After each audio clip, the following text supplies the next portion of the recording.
It's the Mixed Martial Arts Hour. It's Monday, September 10th, 2018, and Caesar is home. Welcome, everyone. My name is Luke Thomas, and this is the MMA Hour right here on MMAFighting.com. Thank you so much for joining me. I know it has been a while, but we are back in the saddle again, and so much to get to. We're going to have the sound off with all of your tweets and calls. We were apparently inundated with them, so thank you for all of those. We'll get to a bunch of them today, and we've got a whole lot of guests, too. Valentina Shevchenko is going to be here. Nicco Montaño, I believe we have the exclusive on that. She'll be here as well. Eddie Bravo is going to be here to talk about what's happening with him in the world of jiu-jitsu. And then Dean Thomas as well. He was the coach of Tyron Woodley. He has been for some time, and he gave him his black belt over the weekend. So a lot to get to. As always, we take your tweets using the hashtag #TheMMAHour and the number to call, 844-866-2468. Yes, indeed. A lot. Now, there's been a bit of a schedule change. If you're looking at the rundown on the post on MMA Fighting, I don't know if it's been updated yet. We were going to start the show with Valentina Shevchenko. We're going to shuffle things around. We're actually going to do the sound off earlier in the show, and now Valentina Shevchenko is going to be on at about 1:35 or so. So it'll go, in terms of guest order, let's see, it'll go Dean Thomas, Nicco, Eddie Bravo, Valentina. Valentina was first. I guess now she's going to be last. So that's a bit of an adjustment. Sorry for that. We had to make some changes here last minute, but we got it done. I am so sorry I've been gone for so long. I had a very epic vacation, but it is over. It is time to get back to work. And we have to bring in my man, my arroz to my frijoles, the arequipe to my pan, the chambea to my ala. Let's go to the screen here. Let's bring in one Danny Segura. Danny. Yo. Hello. How are you, my friend? Todo bien. You? I'm doing quite well. I came into the office today. You were playing some salsa? I was, yeah. Who was it? Was it Joe Arroyo? Who was it? Grupo Nietzsche. Yeah. You know what? It got you going. You've been fired up since I saw you. And guess what? 2 iced coffees. You're going to have a heart attack. I want you to be high energy. I don't want you to be cardiac arrest. Oh, well, a little bit of both, you know. Good weekend, I'm hoping? Yeah, pretty good weekend. All right, UFC 228 was a great card. I'm curious, your trip, how was it? Anything combat related? Did you see any fights? The very last thing that I care about when I'm on vacation is MMA. Although I did see some jiu-jitsu gyms in Greece. I went to Athens, Greece, and then I went to Beirut, Lebanon, and then I was just gonna keep it like that. But we actually found some super cheap tickets to Barcelona. Once you're in Europe, it's actually not expensive to get around. And so we went to Barcelona, Spain, and well, anyway, it was wonderful. But no, I purposely stayed away from MMA as much as possible. I will say this: I have an update I want to share with the audience and with you. So we have our Caesar here, made by our buddy Plastic Cell, and we've had to prop him up because I keep forgetting the stand. Oh, I thought you were going to say you brought the stand. I brought the stand. Oh. Here it is. So let's do this very quickly if we can. Historic. Because we have a lot of work to get to here. How did you remember? I was in my office at home, and it was just sitting there. Because I always set it up and then just forget to take it. Yeah. So what I did was I put it next to like my wallet and my keys and everything else. There was no way I could. Let's see if this goes. Man, you really needed that vacation, huh? Yeah, dude. All of a sudden you're remembering the stand. I know. Here we go. Look at that. Finally. Huh? Nice. Bam. Nice one, right? There we go. Look at that. And I have one more thing I wanted to add. Now, we don't have a stand for it today. We're going to put one in. But I was in Byblos, Lebanon. You know Byblos? No, never heard. You know the word biblioteca, right? Claro. Yep. Which means library in Spanish, or Bible. Byblos is where one of the first alphabets in a place was discovered. They had 22 letters there, I think, when the Phoenicians showed up. So the place is called Byblos. It's actually the home of the alphabet. Well, depending on the language, obviously. Right. But I found this flag there. I got it for how much did I get it for? 1,000 Lebanese pounds, which is about, I don't know, 70 cents or something. In any case, I got this little flag. And if you don't know, my mom grew up in Lebanon. She died tragically in 2003, and I'd actually never been there. I've been all over the world, but I had never been there. So I finally got to go, not from Byblos, she's from Beirut, but I got my little flag here. So we're going to put a stand for it. And look, everyone's like, you're American, where's your American flag? We've got 55,000 of them on the stage here, on the set. There's my picture from boot camp. There's me right there. We got 1 million of them, but I wanted to represent because it meant a lot to me. It was really important for my heritage, to be quite honest, to go and see where my mom was from. I got to go see my mom's old neighborhood. Oh, she actually grew up next to the Saudi Arabian embassy. So I tried to take pictures, and then soldiers with guns got real bitter at me. So I had to leave. But hey, you got to do whatever it takes for the gram, right? yeah, I got to see where my mom grew up. It's kind of crazy. So she grew up in an area called Ras Beirut, and it's not too far from the sea. And anyway, so we'll put that up here. Yeah? Nice. Yeah. Kind of cool. All right, for now, I'll put that. How about like this? Do that right like this. How about that? Ooh, well, you know what? Good enough. All right. We got a lot of calls. We have a lot of tons of calls, right? How are the calls this time? Good? We got another lady caller. Did you cajole one of your friends into calling? No, I didn't. How can this possibly be? I think this caller was from LA, if I'm not mistaken. All right. Maybe. All right. Yeah. All right. So let's do this. We will get to the calls and the tweets a little bit later. As I said, we had to rearrange the show. So we're going to do the sound off here in just a minute, right? Yep. But for now, let's do this, my friend. Let's start the show off the way it deserves to be started. It's time for the weigh-in.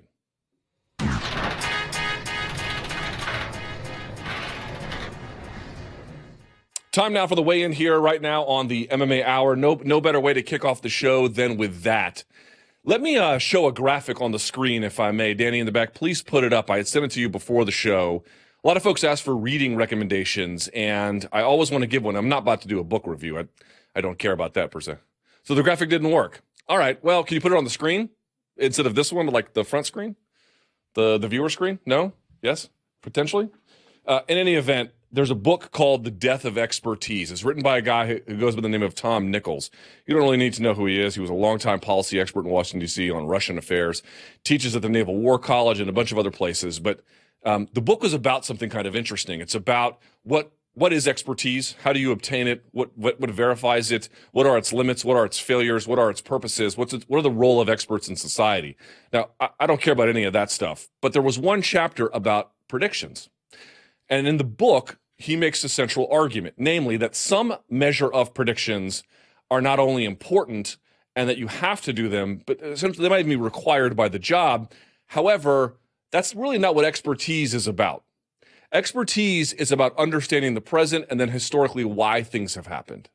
Very little of it actually is looking forward. Some, yes, but really not much. It's about looking back and trying to piece together how events transpired, why, understanding events and people and the interactions between them, and that kind of thing.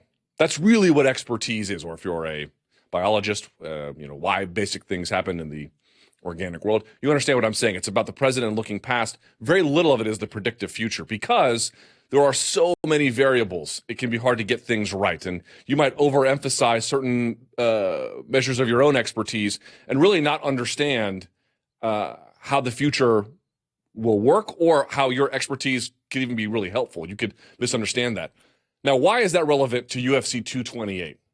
Because Tyron Woodley wins. You can show the graphic if you want to show the people here for just a second. Tyron Woodley wins, and I saw some people saying things about Darren Till. And they were saying, well, the UFC got behind another one that just couldn't get it done. And, of course, he did lose. But I'm not really mad at them for getting behind Darren Till. Weren't you excited by Darren Till? I know I was excited by Darren Till. Look at his social media numbers. Look at the numbers on videos that he's on. Look at the crowd response. People like Darren Till. People were interested in Darren Till. And then the fact of the matter is prospecting in MMA, even among experts at the UFC, is very difficult. Now, I realize they might be getting behind certain people, not necessarily out of good faith. We're just trying to figure out who's who, but out of bad faith, we like someone more than the next. But let's put that aside for just a minute. I'm not mad at the UFC for getting behind Darren Till, for getting behind exciting contenders. It's okay. Figuring out which ones are going to be massive successes is very, very difficult. And so did this one work out on Saturday? No. I still think he's got a bright future. At 25 years old, there's still a lot more he can do. But the point being is as follows. In terms of predicting the future, even the best organizations like the UFC, they're just going to get some things wrong. It's not possible to see into the future and understand exactly who's going to blow and who's not going to blow. But it got me to thinking about Tyron Woodley. So even though I'm not mad about the UFC making a really big push about Darren Till, it doesn't make a lot of sense that they're not now getting behind Tyron Woodley. Now, here's what I mean. Let's go over some of the numbers and some of the facts about him. He has KO'd Jay Huron, Josh Koscheck, and Robbie Lawler. He TKO'd Carlos Condit and Dong Hyun Kim. He beat the 185 title contender in Kelvin Gastelum. Now, the Marquardt and McDonald losses do count against him. All losses do. But that UFC 161 fight against Jake Shields, you can go back and watch it. That's a very different Tyron Woodley. You could have scored it for him anyway. And I would very much favor Tyron Woodley to beat today's Jake Shields. Nate Marquardt's not even in the sport anymore. And McDonald could be interesting. You look at some of the stats, people have asked, where does he rank among all-time welterweights, Tyron Woodley? Well, here are some facts in addition to the resume that I just gave you. Number one, Woodley has landed more significant strikes per minute than Matt Hughes. A lot of people say GSP is the all-time best welterweight, and I'm inclined to agree, but after that, it gets a little bit murky. Probably you think Hughes is too. Maybe you think Lawler is up there. It can be a bit of a debate. But if we're talking about Hughes, Woodley has landed, has a better significant strikes per minute figure than Matt Hughes. His takedown defense, Tyron Woodley's, is almost 3 times as good, 94% accuracy in terms of his own takedown defense. He is third all time among welterweights for knockdowns with 10. Matt Hughes isn't even on that list. You know where GSP is? He's tied for 9th. Tyron Woodley is third all time in significant strike defense. Now, GSP is, number 1, because he is GSP, but Hughes is not even on that list because he's second all time in significant strikes absorbed. Now, what is the point in making all of this and reading all of these facts and figures and going over his resume? Here's my point. Once again, it is okay. It really is for the UFC to get behind exciting contenders. Darren Till was and still remains an exciting contender. You were excited. I was excited when he beat Donald Cerrone. And sure, the Wonder Boy fight wasn't necessarily going to blow the doors off everybody, but it was in Liverpool, and they showed up, and it felt like something big. And yeah, he missed weight. We all know the story, but you can't sit here and say there haven't been times in Darren Till's run in the UFC when you didn't get the spidey sense, when you didn't get a little tingle, when the hairs on the back of your neck didn't stand up for a time. It happened to almost all of us. Are you really going to be mad at the UFC for getting behind that guy? And by the way, did you see the BT Sport promo they did on him? It's about as good as they come. It's about as good as they come. But here's the truth. If prospecting is hard, and even experts get it wrong, it is impossible to not understand the value of Tyron Woodley. Look at his resume. Look at his stats. We're talking about an all-time great in that division, and that division might just be the best one in the sport. I can't forgive them for not getting behind Tyron Woodley. Not now. The future is hard. The present and the past is quite knowable. What does Tyron Woodley need to do now to get corporate backing? And if you're asking what I'm talking about specifically, it's the lack of Dana White showing up at the post-fight press conference. Now, here's the truth. Maybe you watching, you know why he didn't show up. I don't know why he didn't show up. It could be there was a family emergency. Truly, I mean that. So I don't know. And if it was something like that, then it's a shame that he couldn't be there. But I understand. But if it's not that, then it's shameful he didn't show up. This is a guy whose resume, as I just indicated, is phenomenal. This is a guy who on Saturday held exciting contenders to a whopping 2 strikes, submitted him in the second, made it look easy. This is a guy who's beaten the who's who in his division. This is a guy whose numbers back up him being, at worst, 3rd or 4th best all-time at welterweight, maybe even 2nd best.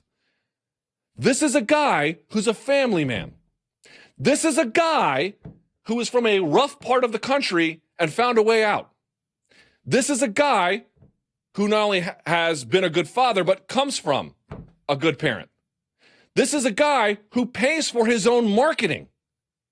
This is a guy who never gets in trouble. Ladies and gentlemen, what has to happen for the lights to go on?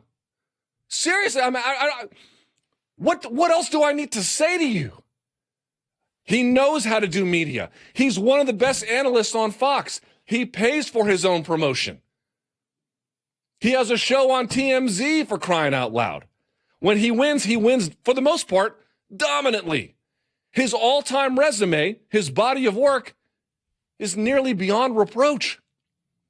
And no one backed him up on that night after the fight. Why is that important? It's not just a show of solidarity. It's more important than that. The basic idea is that you have these junctures in your career where everybody is paying attention, and having third-party validation at that moment is so critical. It's not to say that if they come out later and do something for him, that it will be irrelevant. No, that's not what I'm saying. And again, maybe there is an explanation for why Dana White wasn't there. But what I do know is, best case scenario, an opportunity was missed. A big, big opportunity. This is a no-brainer. This is an easy call. This is very simple. And even his biggest detractors after Saturday are beginning to realize it is getting tiresome to criticize a guy who just keeps excelling. It just gets old, and it wears thin, and it doesn't really work anymore. If the fans can realize that, if the media, which in large part has already known that, can realize that, maybe corporate brass should too. And that he did it off of a 13-month layoff and held a guy who was basically a middleweight to 2 strikes, and he can't even get a pat on the back at a press conference. It's either a shame or it's downright shameful. And that's the weigh-in. All right. We have to do this. We have to change things up. There's the book, by the way. Can you put the book back up over Danny's face in particular? It looks good when it's covering him up. This is the book. It's called The Death of Expertise, Tom Nichols. Again, it's not about MMA. It's very digestible. You can read it probably very quickly. It's only 200 pages and some change. And it goes over this predictive argument that I have been making. All right. With that out of the way, let's do it early. It is time for the sound off.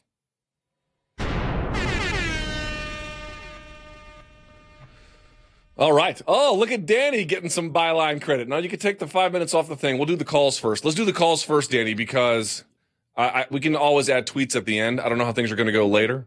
So why don't you come up on the screen here? Look, you can see with Luke Thomas and Danny Segura. I like that. Getting some credit. You know what? You deserve some. It's fair enough with me. We going to switch camera angles here? There it is. All right. There we go. Put him up there. Hi, Danny. How are you? I just talked to you. Doing well. I know. Do you agree with my take on Tyron Woodley? Yeah. Yeah. I mean, the stats are there. I mean, this is the guy that's always fought. He's a very active champion. He shows up every time. And I understand there was some criticizing of Tyron Woodley early on when he first won the title, and he's like, I want GSP, I want Nick Diaz, and he was demanding certain things. But if you look at the press conference now, he's like, if anybody, whoever wants it can get it. Like, and he even said, I'm not going to call out anybody anymore because it doesn't matter. Exactly. I'm not saying Tyron hasn't made missteps. Everyone's made missteps. That's not the point. Yep. But the point is, again, I don't know why Dana White wasn't there, and no one really does, and so you have to be careful. But either way, it's a bit of a tragedy. Yeah, I mean, this guy just proved that he's going to be dominant for a while. He's 36, but like, a good 36. Yeah, super solid. So wouldn't you want to, keeping in mind that he's probably going to be champion for a bit, wouldn't you want to, prop him up and make him, feel like a big asset of the UFC, and make him feel like, like one of the greatest fighters ever. And it's easy to market. Oh, by the way, look how good he is, right? Exactly. Super simple. All right. Yep. With that out of the way, let's get to these calls. You have screened them. We don't have a moment to waste. Yep. Why don't you set up the first one, please? Cool. So we have a ladies first policy here in the MMA Hour. Okay. So that's what we're going to go with. All right. Hey, Luke. Hey, Danny. This is MT from LA. Love the show. Long-time listener, Luke. My question is, what do you think out of all the different ways to get into the UFC is the best, like the prestigious and most advantageous for the fighters? I wonder, do the fighters get better contracts by winning the Ultimate Fighter, being scouted on looking for a fight, winning a contract on the Contender Series, or just kicking ass in other promotions and building a name for themselves? and then being coached by the UFC. Which one do you think provides the best contract terms, exposure, and distinction? And also, what are your guys' thoughts on the Triple G Canelo fight Saturday? I have Triple G winning for sure, but want to know what you guys think. All right. Thanks a lot. Bye. What a great question that is, huh? Dude, that is a great question. Something I never really thought of. If you were a fighter, what do you think, and you're trying to get into the UFC, what do you think is the best way to get in? Well, given the three options that she had basically listed, which is Ultimate Fighter, Contender Series, of course, you can just be signed to a... Looking for a fight. You can also just be signed to a show, like to somebody off the regional scene. Like, right. It doesn't have to be a vehicle per se. For sure, you can cross out the Ultimate Fighter, for sure, because those contracts have been known to be quite restrictive and to suppress pay. So that's out of the... I mean, yes, there's a degree of visibility that comes with it, but in terms of pay and compensation, probably not. So that's out. I don't know about the Contender Series, so I can't really say, although obviously we know guys like Sugar Sean O'Malley got some pretty great exposure. So certainly it's that. But I think the real answer is if you're a John Jones and you come in and you beat Andre Guzmão and you start blowing through people, that's a great way to get paid. But the reality is the Justin Gaethje, Eddie Alvarez model was probably always going to be your best. Look at what Hector Lombard got. I won't say which fighter it was, but there was a fighter in the UFC at the time who I was talking to back when I did the Spike TV show, and they sat down and they go, dude, did you see what numbers Hector Lombard's getting? And I'm like, no. He goes, I've never, ever seen a check like that. And this was somebody who was very important to the promotion. I think he was getting $300,000 or $400,000 for that first fight. And did it ultimately pan out in a way that he should have? Yeah. You know, you can make that argument that it didn't. Point being is, when you're an acquisition, when you have to be acquired and you have some value in another organization, Danny, it's my impression that's far and away the best. Yeah. I mean, if you're able to make a name for yourself in MMA outside of the UFC, that's by winning a title, whether it was, World Series of Fighter for Justin Gaethje or Eddie Alvarez with Bellator, Michael Chandler, these guys, that really is the way, because you're a champion. Worst comes to worst, if negotiations don't go your way with the UFC, you're still a champion in another promotion. You're getting treated well. And you can use that as leverage to get a pretty good contract. I would put the Ultimate Fighter as the last at this point. I mean, how many guys have complained about the pay? Yeah. So many. I mean, I think at one point, maybe the Ultimate Fighter, like in the first 10 season, that was like, oh my God, if you're the Ultimate Fighter, that was a big deal. It was very prestigious, right? Yep. But that doesn't stand anymore. All right, what's next? Cool. Now let's talk about Tyron Woodley and some UFC 228 topics. All right. What's going on, Luke? This is Dylan from New Jersey. Just wanted to get your thoughts on Tyron Woodley's performance this Saturday night against Darren Till. I feel like everyone always wants to write off Tyron Woodley, but in my opinion, he's one of the greatest welterweights of all time. I really think that if him and George St. Pierre fought when George St. Pierre was in his prime, it would be a lot more competitive than people would think. I think Tyron Woodley is approaching the GOAT conversation as 36 years old, and I feel like he's got plenty of years left.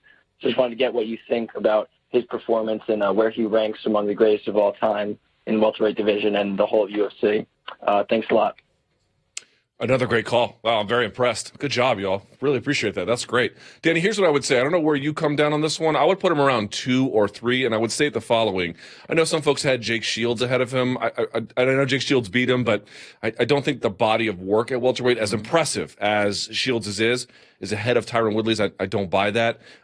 More to the point, the real tension for me is between him and Hughes. Now, Hughes did a lot in that division. Hughes has some great numbers himself. I was very much cherry-picking in favor of Tyron Woodley, but I was just trying to make the case for what stands out for him.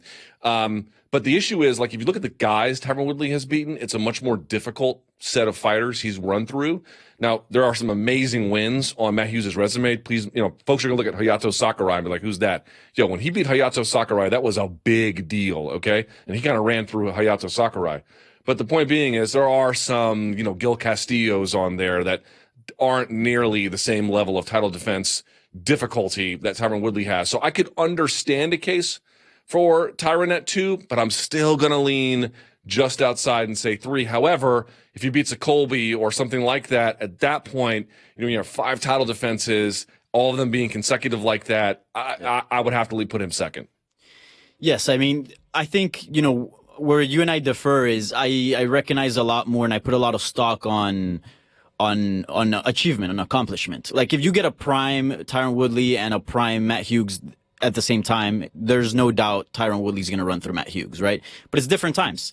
So I think, with Matt Hughes having more title defenses, that just has to put him ahead of Tyron Woodley. But again, Tyron Woodley has the chance to surpass that and challenge GSP maybe. I mean, he still has a lot to work with, but I mean, who knows how long he's going to be in the division for, you know? I still think GSP is markedly ahead, but to your point, I mean, you're beating 25-year-olds like that. Yeah. Yeah, you're really good. Yeah. All right, next. Hey, this is Josh from Lafayette, Louisiana. I was calling to say, do you think Till's loss in the end will be a good thing because it'll force him to move up to 185? Dan, you want to go first on that one? Yeah. I see you raring to go. What's up?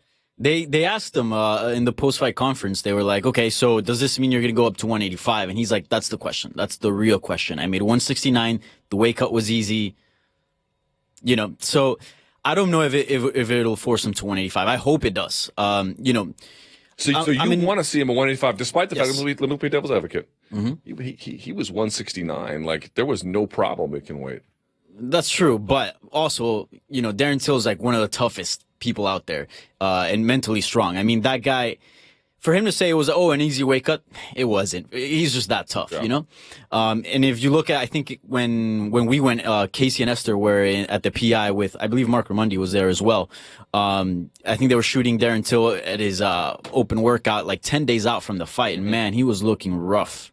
He was looking very rough. And also, I just want to add, I in no way am I comparing my physique to Darren Till's, but we both are. Yeah, we both are 25 years old, and you know, something I've noticed myself, like between 24 and 25, like I wasn't even working out, and I just felt like I was getting bigger and heavier, and I was like, you know, what's going on? And people at my jiu-jitsu was like, oh, you've been lifting. I'm like, yeah, sure, you know. So I think Darren Till is in the same, you know, range. Same thing happened with Max Holloway. Like, all these guys are making weight, but all of a sudden they're going into a body that's closer now to like a 30-year-old than it is to a 20-year-old, you know? And, you know, that's dangerous. And we've seen the issues that Max Holloway has had. So I think maybe this cut was fine for him, but moving forward, things are just going to get a lot, you know, harder for Till. So there's no denying that middleweight's a better spot for him in terms of his size. Here's what I would say, though. Did he lose on Saturday because of a weight cut? Did he lose on Saturday because of a size? Well, he had a differential in his favor, but I mean, like, was he so drained that this rendered him incapable of fighting up to his potential? No. Like, what do I think of Tyron Woodley? I think Tyron Woodley, dude, here's what was so amazing about him. Did you not love how he came out the gate? People are like, oh, well, he was aggressive from the start. But right, that's not an accident. He was setting the tone right away when the fight started. He got in his face, throwing big punches, staying in there, countering him, moving, doing all the things he needed to the point where Till was offensively, not shook exactly, but thinking and a little bit reserved as a consequence. What a veteran, smart move that is. Yeah. I really appreciated that from him. But for Darren Till, like, he just lost. He even said it. The better guy won. He's just a better guy, at least today. Maybe in 5 years, that won't be the case anymore. But tonight, or at least on Saturday night, it was. So my point being is, I'm not going to sit here and argue that 185 is not a better weight class for him ultimately. But if he can still make this weight in the same way, I don't necessarily see a need to change competitively. Maybe for health reasons, but not competitively. That's my only argument. Yeah, I don't know. It's just with the whole thing of him going blind and just looking at him very already drained 10 days out, like, I just don't want to see him at 185. And even in the build-up, I mean, he's getting, 170, my bad. Even in the build-up, he was getting ready for a title fight, and there was tons of talk of him going, like, openly saying he was going to go up to 185, and that to me is a red flag. So, I think he wants that shot again at Woodley, because I feel like he's not happy at all with his performance. And he even told him, like, you know, to his face, he's like, yo, I want that second shot. But man, I think 185 is his move. And the other part that's interesting to me is, like, you talk to people like Cyborg when they were trying to make, was she making 140, right? Yeah. And if you talk to her trainers back then, they would say the amount of road work she had to do to get it, like, there's just the amount of I'm just working out just to keep my weight down. Right. Like, it has no functional value for the fight itself. It's just for weight management. It was an absurd amount of road work. Yeah. So you can cut that out, and how much fresher would he be, right? Yeah, and that stunts your growth as a fighter, because if you only got 24 hours in a day, and if you're allocating all of that into cutting weight rather than working on technique, adding new tools to your arsenal, so it definitely can stunt your growth. Fair enough. Cool. So now let's move on let's keep talking about Till, actually. Hey, it's Rudy Rue. I'm calling from South Oklahoma. And my question is, if Till does move up to 85, After suffering that loss from Woodley at 228, who should he face and why? Ooh.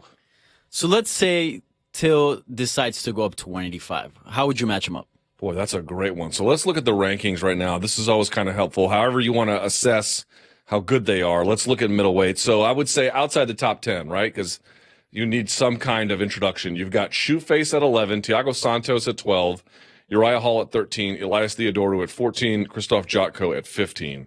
I think somewhere in that Thiago Santos, Uriah Hall, Shoeface, somewhere 11 to 13, to me would be a great one. Maybe if you want to go outside of that just for, purposes of making them earn their keep, you could. But I think that would, you're going to tell me a fight against Shoeface wouldn't be interesting? A fight with Uriah Hall. That'd be fun. Thiago Santos isn't a bruising marauder. All of those would be good. So that's kind of, to me, giving him a shot in the top 10, not saying he couldn't beat those guys. It's not an issue of, I don't think he can beat him. It's not that. It's that, you got to work your way up a little bit. Yeah. So that's a nice way, I think, to start.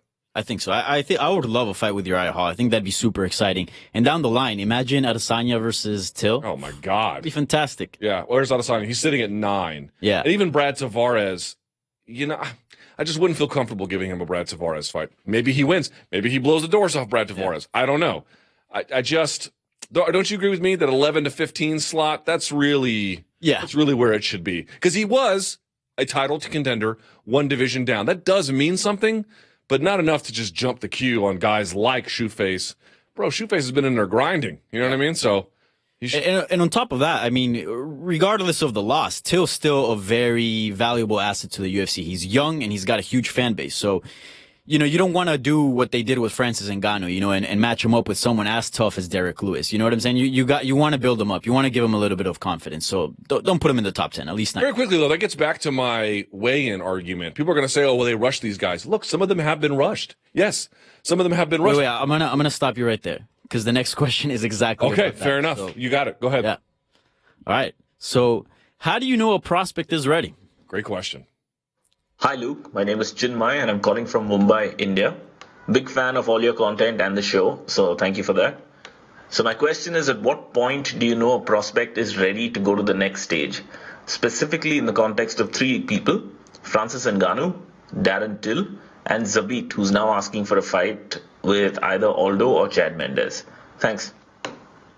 Boy, what a... Hey, how important are my organization skills, man? Oh, yeah, they're really good. And great minds think alike, too. But I got to say, these questions are phenomenal. Yeah. Phenomenally good questions. Wow, very good. Like, I'm not even just saying that to be nice. No, really, these are really good questions. And before we go on with the topic, that was actually a voice recording. I could tell. I was like, God damn this. The MMA Hour at voxmedia.com. So if you can't call our hotline because you're international and you don't want to, drop the money on international calls, you can always send us an MP3 to that email. I was like, my man's calling from Vonage or something. He's got good. By the way, fun fact, Danny Segura, I was born in India. Did you know that? I did not. Yes, I was born in New Delhi, India. Interesting. My sister was born in Beirut. My brother was born in Paris, and I was born in New Delhi, India. There you go. All right. So on to the question itself.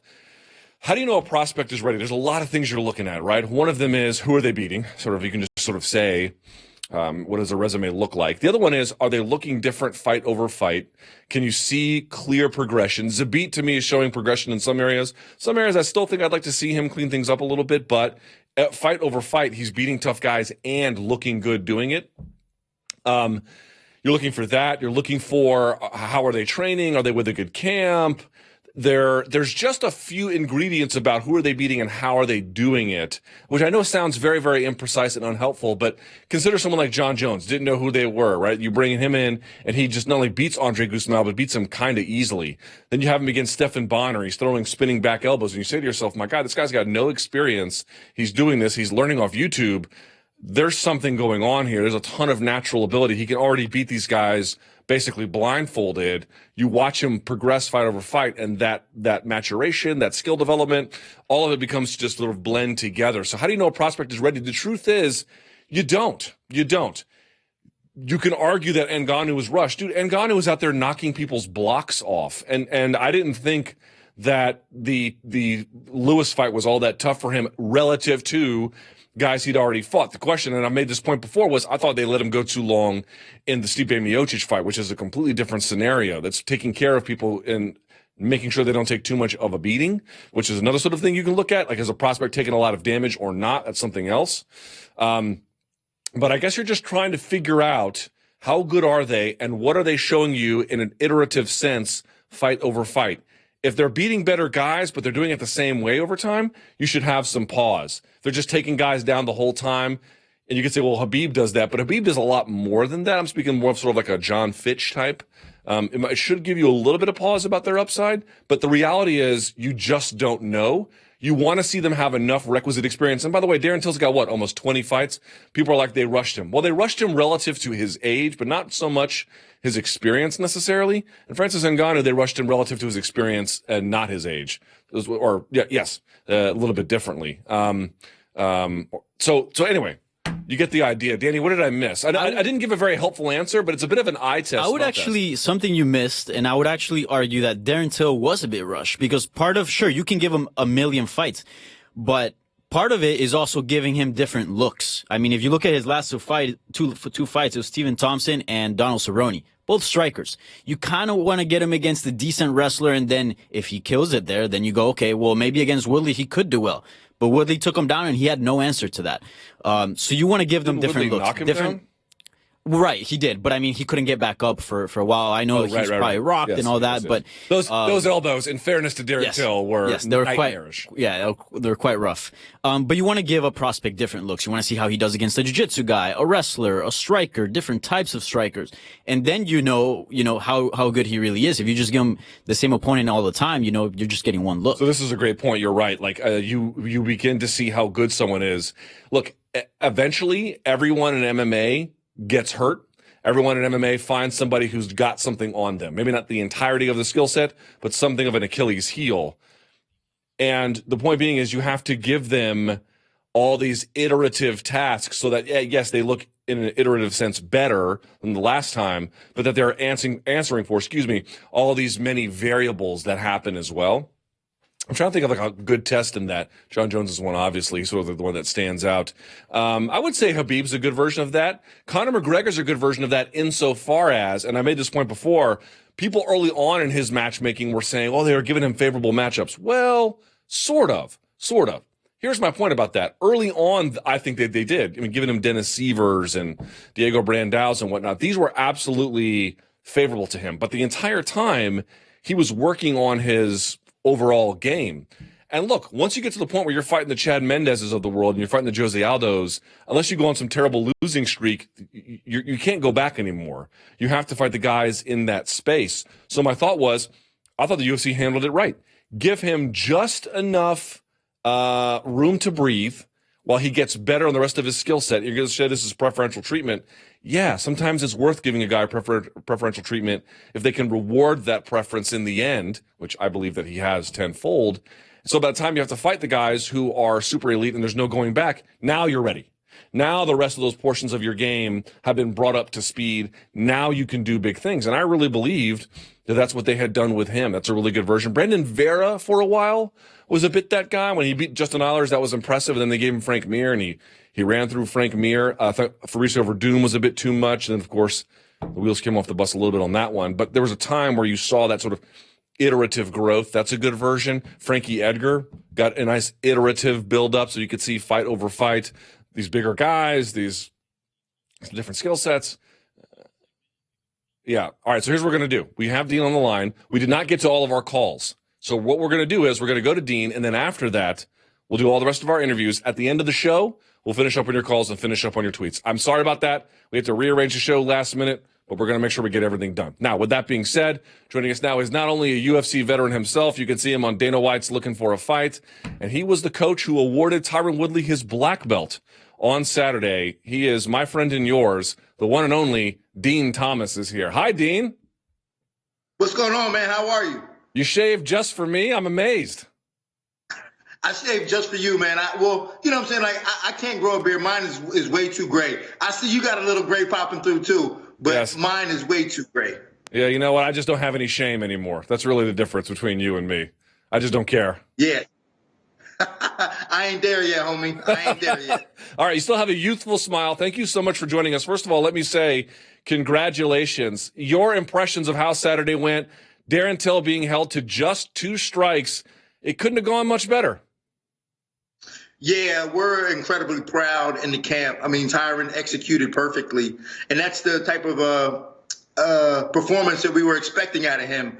I mean, we train a lot, and we've always wanted that type of performance from Tyron, and I think he delivered it this time with perfect execution, and we're just so proud of him. I mean, he did everything we asked him to do.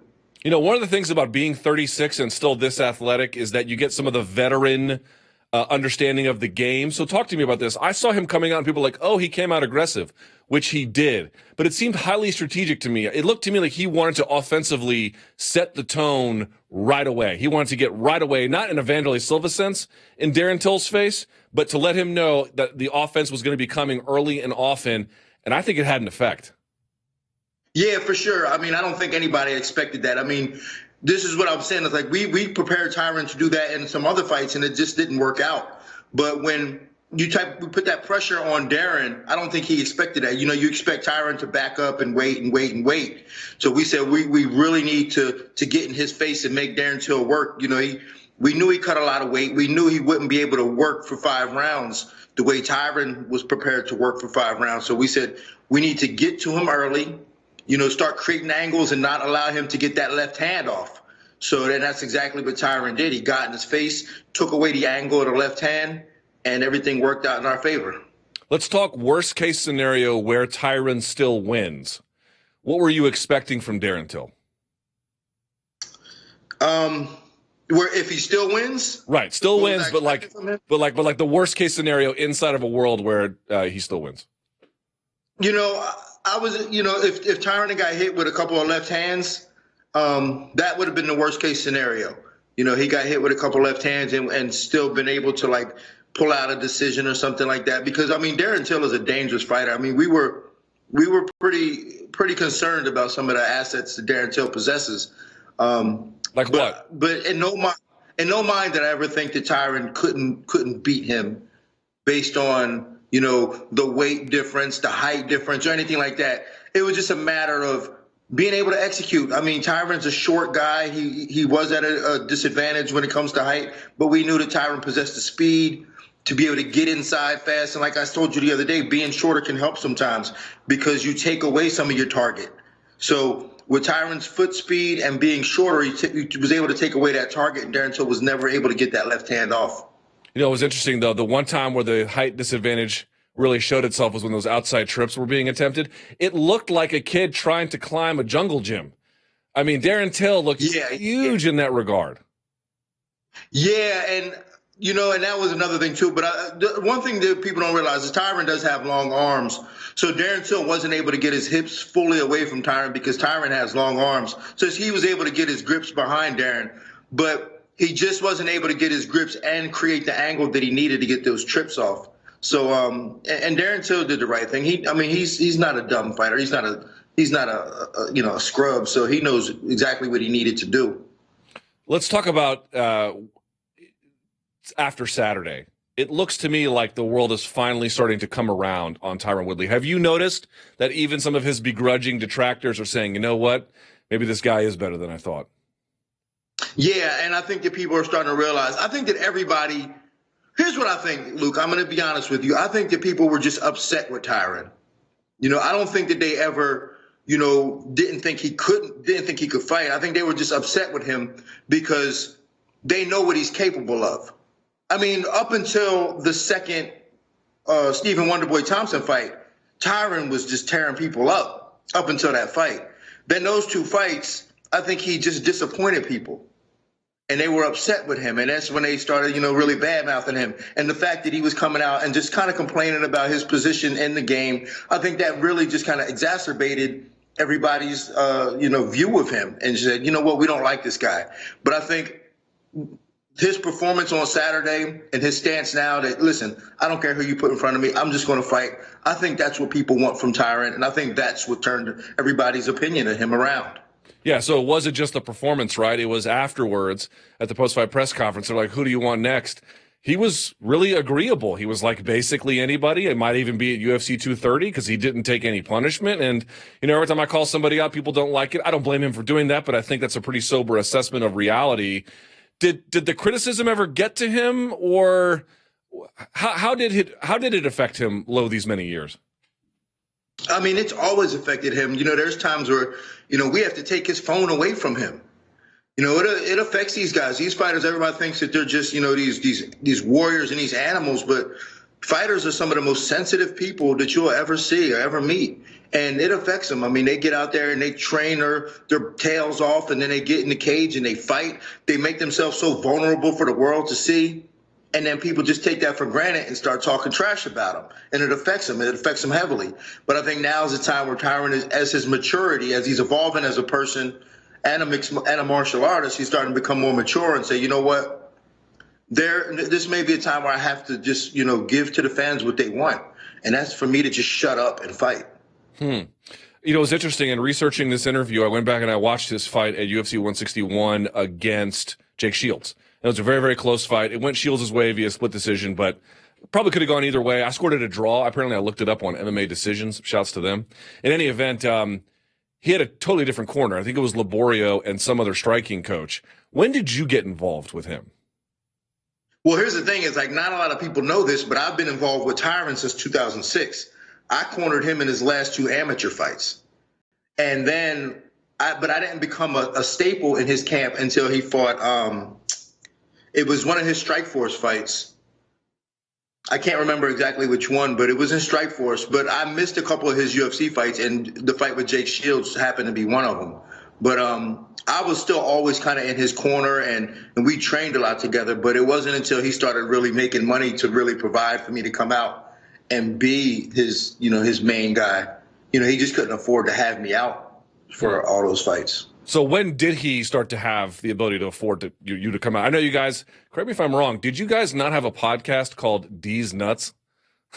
Yeah, we still do. Okay. And the story about, and here's the thing, we have stickers for that, and Tyron put a sticker on Matt Serra's back, and he wore it for the entire day. He didn't even know it was on his back.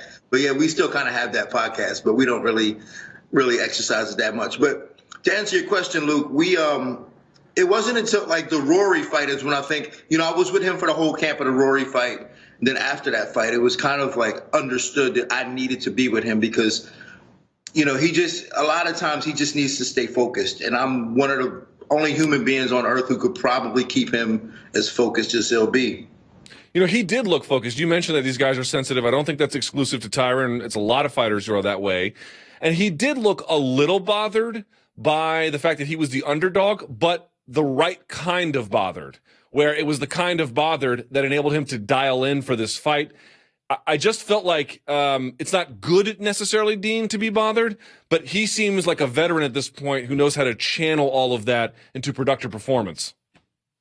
Yeah, and that's what it was, too. He was bothered by it, but it wasn't that he was the underdog. That was never the case because he's been the underdog in the last 4 of his 5 fights. So that wasn't the case. The case was really that he knew that, he felt kind of pressured into taking this fight. He knew that it wasn't really the right time for him, and it might not even have been the right fight for him. But he felt like he was kind of pressured into this fight. So he said, you know what? I'm going to keep my mouth shut, and I'm going to show the world what I'm made of. And that's exactly what he did. That was exactly the way he prepared for it. And he also, too, and this is one thing that I think helped this fight, too, was that he understood what Darren Till was capable of and respected it throughout camp.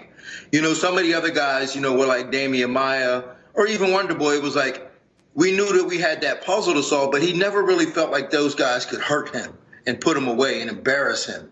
But he knew that Darren Till, if Darren Till was able to get off, he knew Darren Till could embarrass him. So he said, you know what? I'm not going to let this happen. I can't afford to lose. The position I'm in now, the position of that the world treats me, the way the UFC and everybody treats me, I cannot lose this fight. If I lose this fight, I was saying, like, if Tyron loses that fight, he might as well retire. So he was in a do-or-die position. Why would he retire if he lost Tyron loses that fight?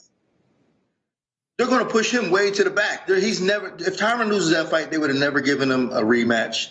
He would have had to fight every top guy coming up. His next fight would have been Usman and then Leon Edwards and then Santiago Ponzinibbio. He would have never been in a position to get back to that title. So he cannot lose. You are a black belt in jiu-jitsu under who? Who gave you your black belt? Ricardo Laborio gave me my black belt in 2007. 2007. Did you get it in the gi? Yeah. Okay. I trained. A lot of people don't know this about me, but you know, when I ran my own academy for 12 years, multiple ones, and I only did a gi program. I did not know that you actually had a school. I knew you had your school. I didn't know it was for 12 years. Why did you, very quickly, why did you decide to get out of that business?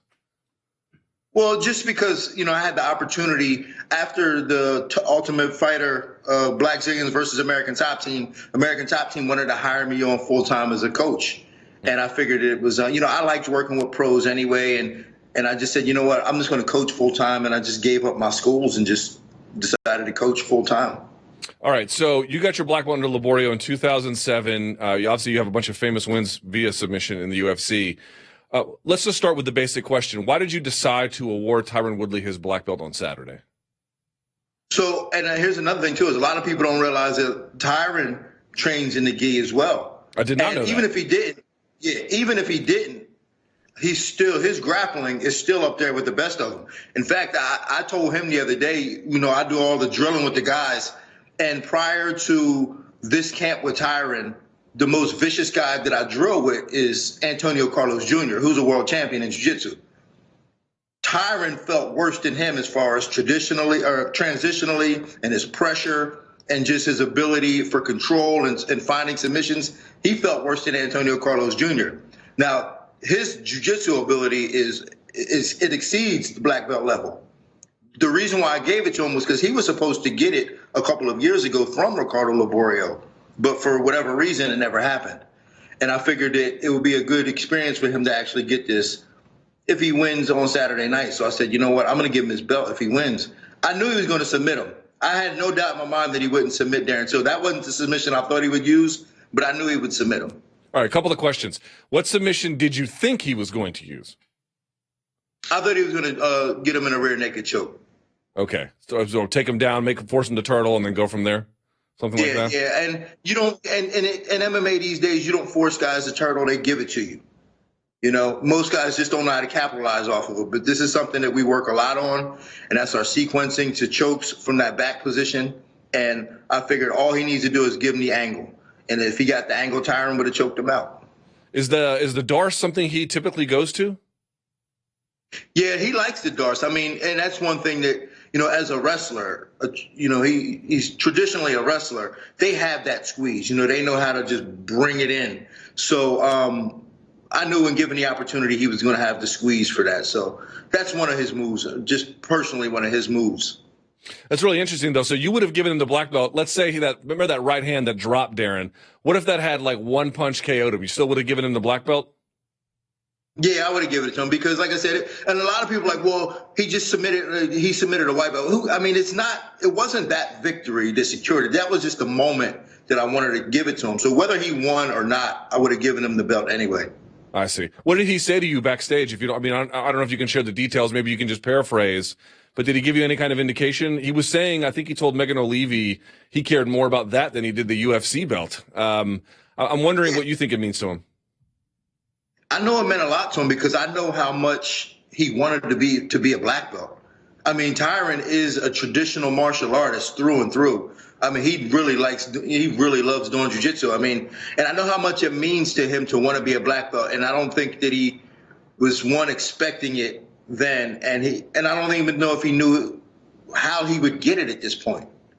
You know, because he's fighting, he doesn't really have a chance to like put the gi on maybe as often as he likes to. And I know in the jiu-jitsu community, that's kind of like the thing that everybody looks for. You have to put the gi on. So he doesn't really get those opportunities as much. But in the most opportunities he gets to train and grappling is with me.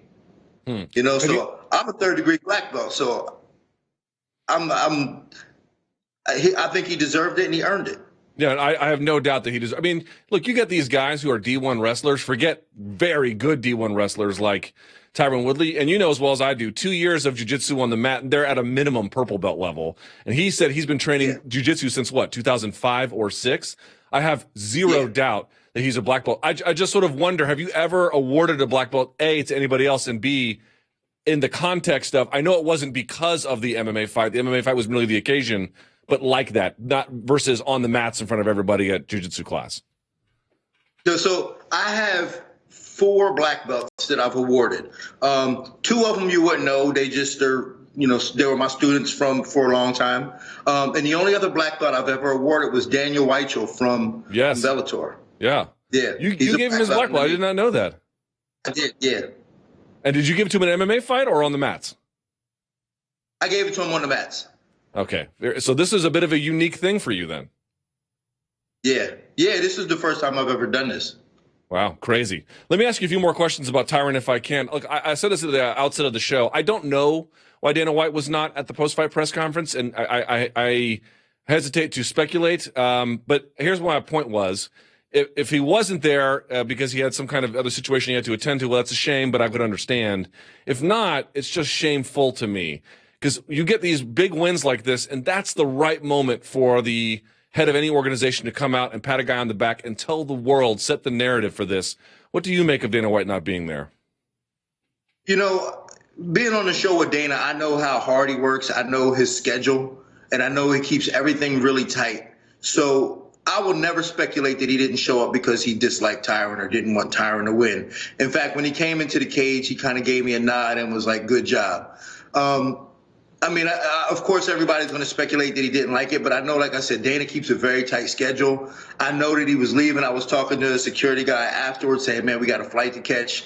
And, you know, and sometimes Dana's just like his schedule is tired all the time. So, like, you know, I don't want to use that as the excuse, but I just know he keeps a tight schedule. So, like, that's the only reason why I could say he wouldn't be at the press conference. I would like to see him come out with a statement now and congratulate Tyron. That would be good, you know, because it's easy to criticize fighters, but, you know, when they show and prove, when they show up and give you what you ask, it's, you know, I think it's only right to give them their props.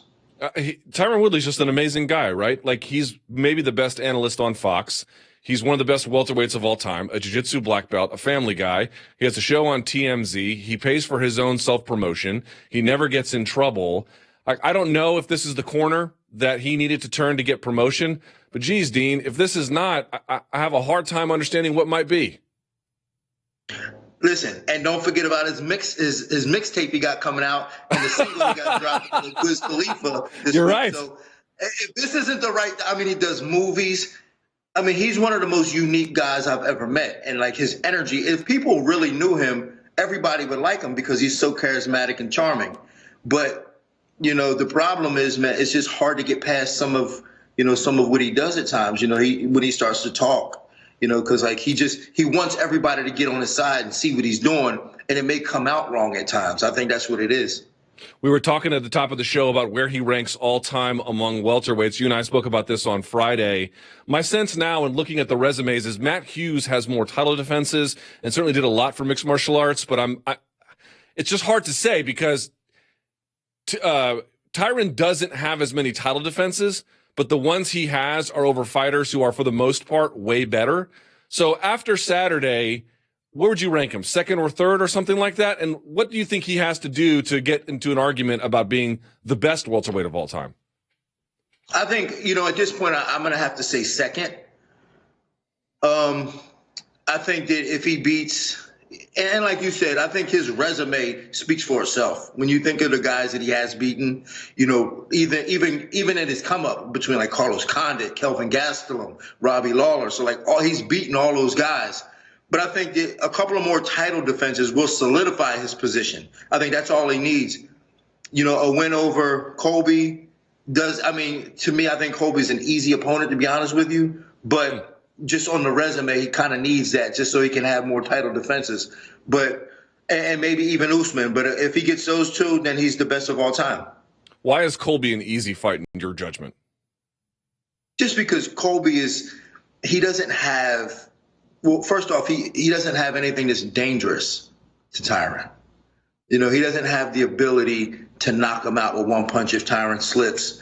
He doesn't have the ability to to choke Tyron out, like to take him down, take his back and choke him out. I don't think he has that ability. The way Colby can win that fight is to obviously grind him out. And I don't think he can out-wrestle Tyron to get him to that point. So to me, that's just kind of an easier matchup. Is that the one you want to see next? And do you think November 3rd, if they make it UFC 230, is that too soon, or just strike while the iron's hot? November 3rd, I don't think it's too soon. Tyron didn't take any damage. He's healthy. He's mentally in the right place. I don't think it's too soon. If Tyron can do it, as long as it don't interfere with his rap tour schedule, I think I think it works. How would you rate Tyron as a rapper? Grade those bars. So here's another thing with Tyron. He is incredibly intelligent, and he's a student of the rap game. So when he raps, like he puts a lot of effort into his lyrics. He's still working on his delivery a little bit, but I mean that's coming with practice, and he can tell you that as he practices and he's in the zone, his delivery is fresh. But his lyrics are up there. His lyrics are tight. I saw him on Sway freestyling. I don't know if it was a freestyle, but it was pretty good. It was pretty good in the end. Yeah. And that was kind of, he's gotten a lot better since then, to be honest with you. Like he created 30 songs in a year. Wow. And he's always in the studio. He's like, that's his release. Like he likes to just go to the studio and rap. You got to be like DJ Clue on his records where you'd be like, oh no, stop. You got to be that guy on the record. Somehow I got to get in there and be in the background. I don't know how, but somehow I got to do it. Well, you know what? It seems like you guys have an incredible relationship. It was a near flawless victory on Saturday. Dean, you're one of the good guys in the sport. I really appreciate your time today, and I can't say it enough. Congratulations to Tyron and to you as well. Thank you, man. I appreciate it. All right. From one nice person to another, I believe this is the first time outside of her Instagram post that she has spoken about this. Let's go to her now. I hate to say this, but she is the former women's flyweight champion of the world, the one and only Nicco Montaño, joins us here on the show. Hi, Nicco. Hi, Luke. How are you? I'm doing well, Nicco. It's nice to see you. I guess I'll start by saying, number one, thank you for making time for us. Number two, let's just sort of talk about your health. How are you today? I'm good. The doc said to take a couple of days off and to get back into it. But he definitely emphasized on, your heart or your kidneys weren't failed. They had already gone. So he said to make sure that I just ease back into it. All right. So you're back at home now, yes? Yeah, in Albuquerque. Okay, back in Albuquerque. All right. So let's back up a few steps here, if we can. All right. First things first. You felt fine all the way up until when? Thursday night, really Friday morning, because I had been cutting. So the last thing I had to do Thursday was a little media thing with the corner, well, not the cornermen, but the people who were the commentators. So that was like 3:30. And then right after that, I was like, okay, let's get on this weight cut. So around 4 is when we started. And then that night, or I should say the next morning, 1 a.m. is when we took a break because it was like pretty hard to get any more sweat going. And so we took a break at 1, started to get going again at 5. And then by like 6:30, this is when I lose track of time because it was just going downhill. But after that is when I just started feeling immense pain. And, I've been through pretty tough weight cuts before and I've always made weight about it, but this one just wasn't anything comparable. Yeah, so just for records keeping sake, you've up until Friday, you had previously never missed weight, correct? Exactly. All right, so things went downhill, and how did they go downhill to the point where you got taken to the hospital? It turned back quick, at 5, I had put my suit on and my sweats on and some sweet sweat, and I was like, we're making 125. It's ridiculous. Like, this has never happened, and I was so motivated to do it. So I went for like a 15-minute run, did what I could, and then I got a little sweat going, which was pretty tough. So I was like, let's keep this going, and then we hopped in the sauna, and then my back was just like, it just felt like sheer like stabbing pain, and then my stomach kept cramping, but it was definitely like the heat that set it off. That little jog was kind of, I mean, it was hard, but I was able to do it. But then I got into the heat, and it was my kidneys, my back, my lower back, and my stomach were just in pain. And we got out, and I was about to try and cocoon, but then I started dry heaving, and I was like dry heaving all over the floor right there. And there was some folks that were staying in the hotel, and they were just like some regular folks, never heard of the sport UFC at all, walking by telling us like, I'm calling the cops. You guys are being ridiculous, to like my boyfriend who was helping me cut weight and the guy who was running the documentary. Cause they just had no idea, they're like, what is happening? And they're like, no, we're fine. We're just trying to make weight. And they're like, this is ridiculous. We're calling the cops. We're calling the security. We let the front desk know. So at that point, we kind of just had to mosey on back to my room, which was an effort in itself. And then as soon as we got back, that's when one of the UFC people were like, I'm worried about your kidneys, so let's go ahead and take your vitals and let's see what's happening. And then the stretcher came in from there. Again, I think that was from... Oh, did we lose her? And the ambulance, but they were there. And then they loaded me up on the stretcher, and... All right, so we lost. Yeah, you're good. We lost you for just a second. So you said the people came in, they took your vitals, they put you on a stretcher, and from there they took you to the hospital. Did I get that right? Yeah, you got that right. Okay. So you get to the hospital, and I'm assuming they treated you. What were the doctors telling you at the hospital?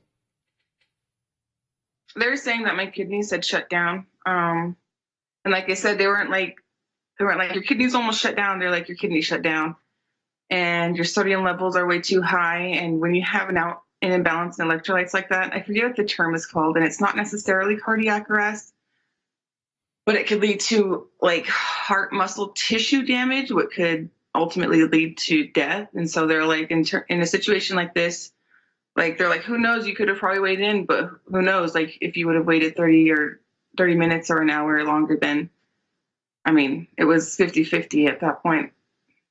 How long before you started feeling better? It took a while. It took me a couple IVs. My back is still hurting. I was trying to carry my backpack through the airport security yesterday, and it's just like my back is still pretty tender. But it just took a couple of bags of saline and making sure my sodium levels were back at it. So I drank a bunch of orange juice because they're saying that that's good electrolytes without a lot of sodium. By ceremonial weigh-ins, I'd say, is when they let me out, and I was good. I was released from that.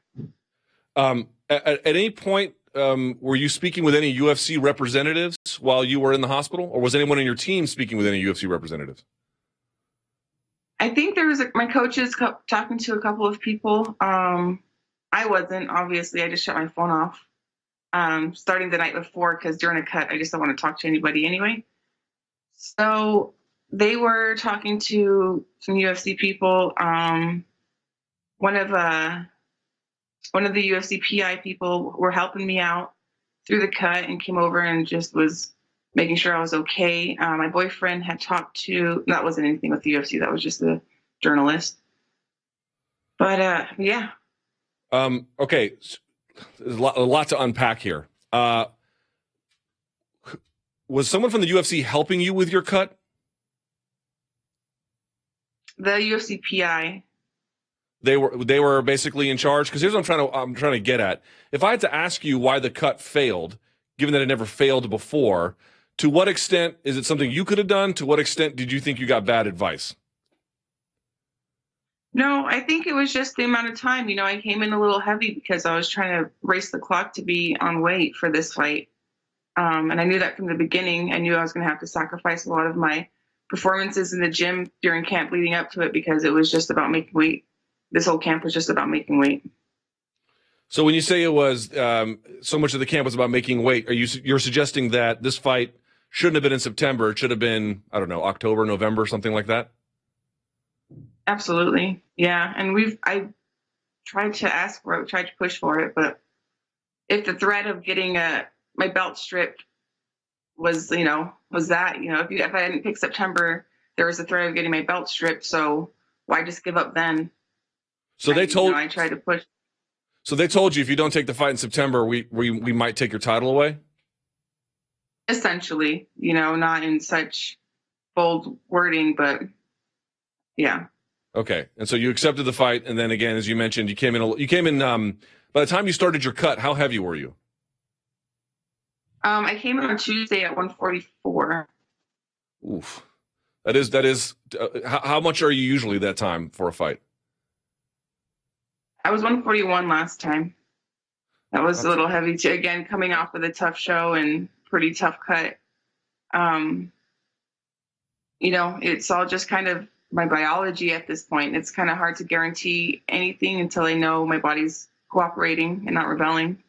Yeah, so let's talk about the context here, and then I want to get into the title being taken away in just a minute. But you had noted in your post on Instagram that you believe that there's been a metabolic effect, not only with you, but with other fighters who have competed on The Ultimate Fighter. We know after The Ultimate Fighter, you had the tonsillitis, you had the broken foot, you had a number of immune system problems.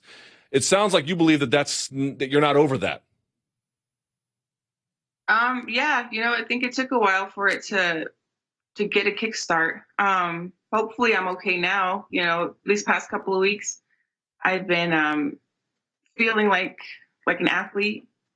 But it just happened to be these couple of last weeks that everything started to get going to where I could make some educated guesses on where my weight was going to be and how I was going to feel that day. Up until then, it was kind of just I don't know. This might sound like an indelicate question. I don't mean it that way, but given what has happened to you biologically since that time on the show, including the removal now of your title, how do you look back on your time on The Ultimate Fighter? It was good, it was great in the sense of getting to get my name out there, obviously, get my story out there, and just getting to know the girls on the show. I can look at it from either perspective. Obviously, I'm going through a little bit of a chronic wave of just bad luck right now in terms of health. I think the show was the catalyst for sure with all of this. But like I said, hopefully now I'm back to it. I was asked right after I got out of the show if I would do it again, and I said no.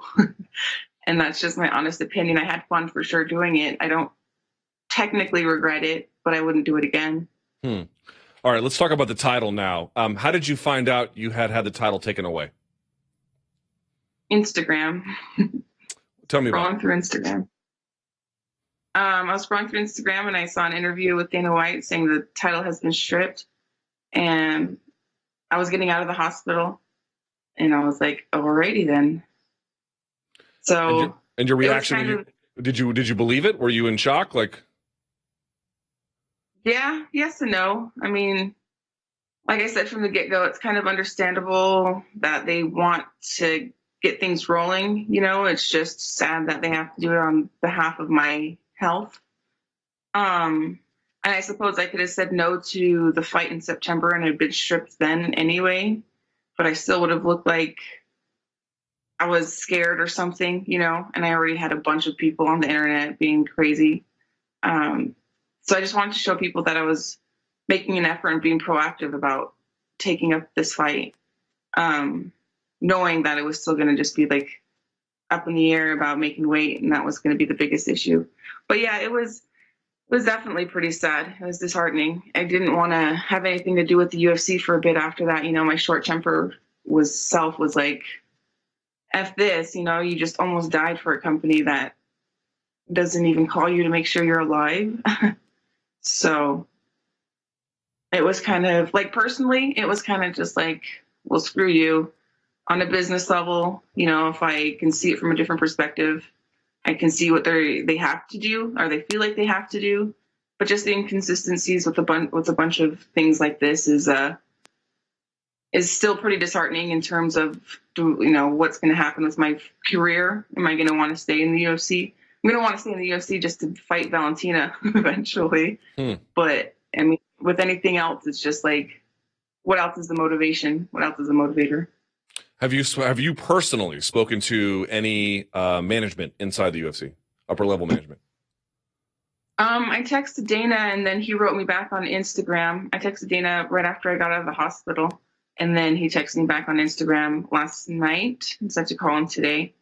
There's been a couple of people reaching out, like a lot of the tough producers.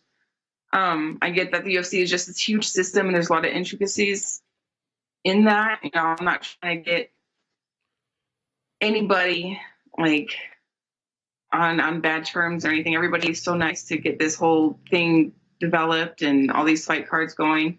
So there's not like any personal vendetta with anyone personally. So I'm pretty angry and upset with the UFC as a whole, or I don't even know who to be upset with, but those words or those letters are definitely upsetting these days.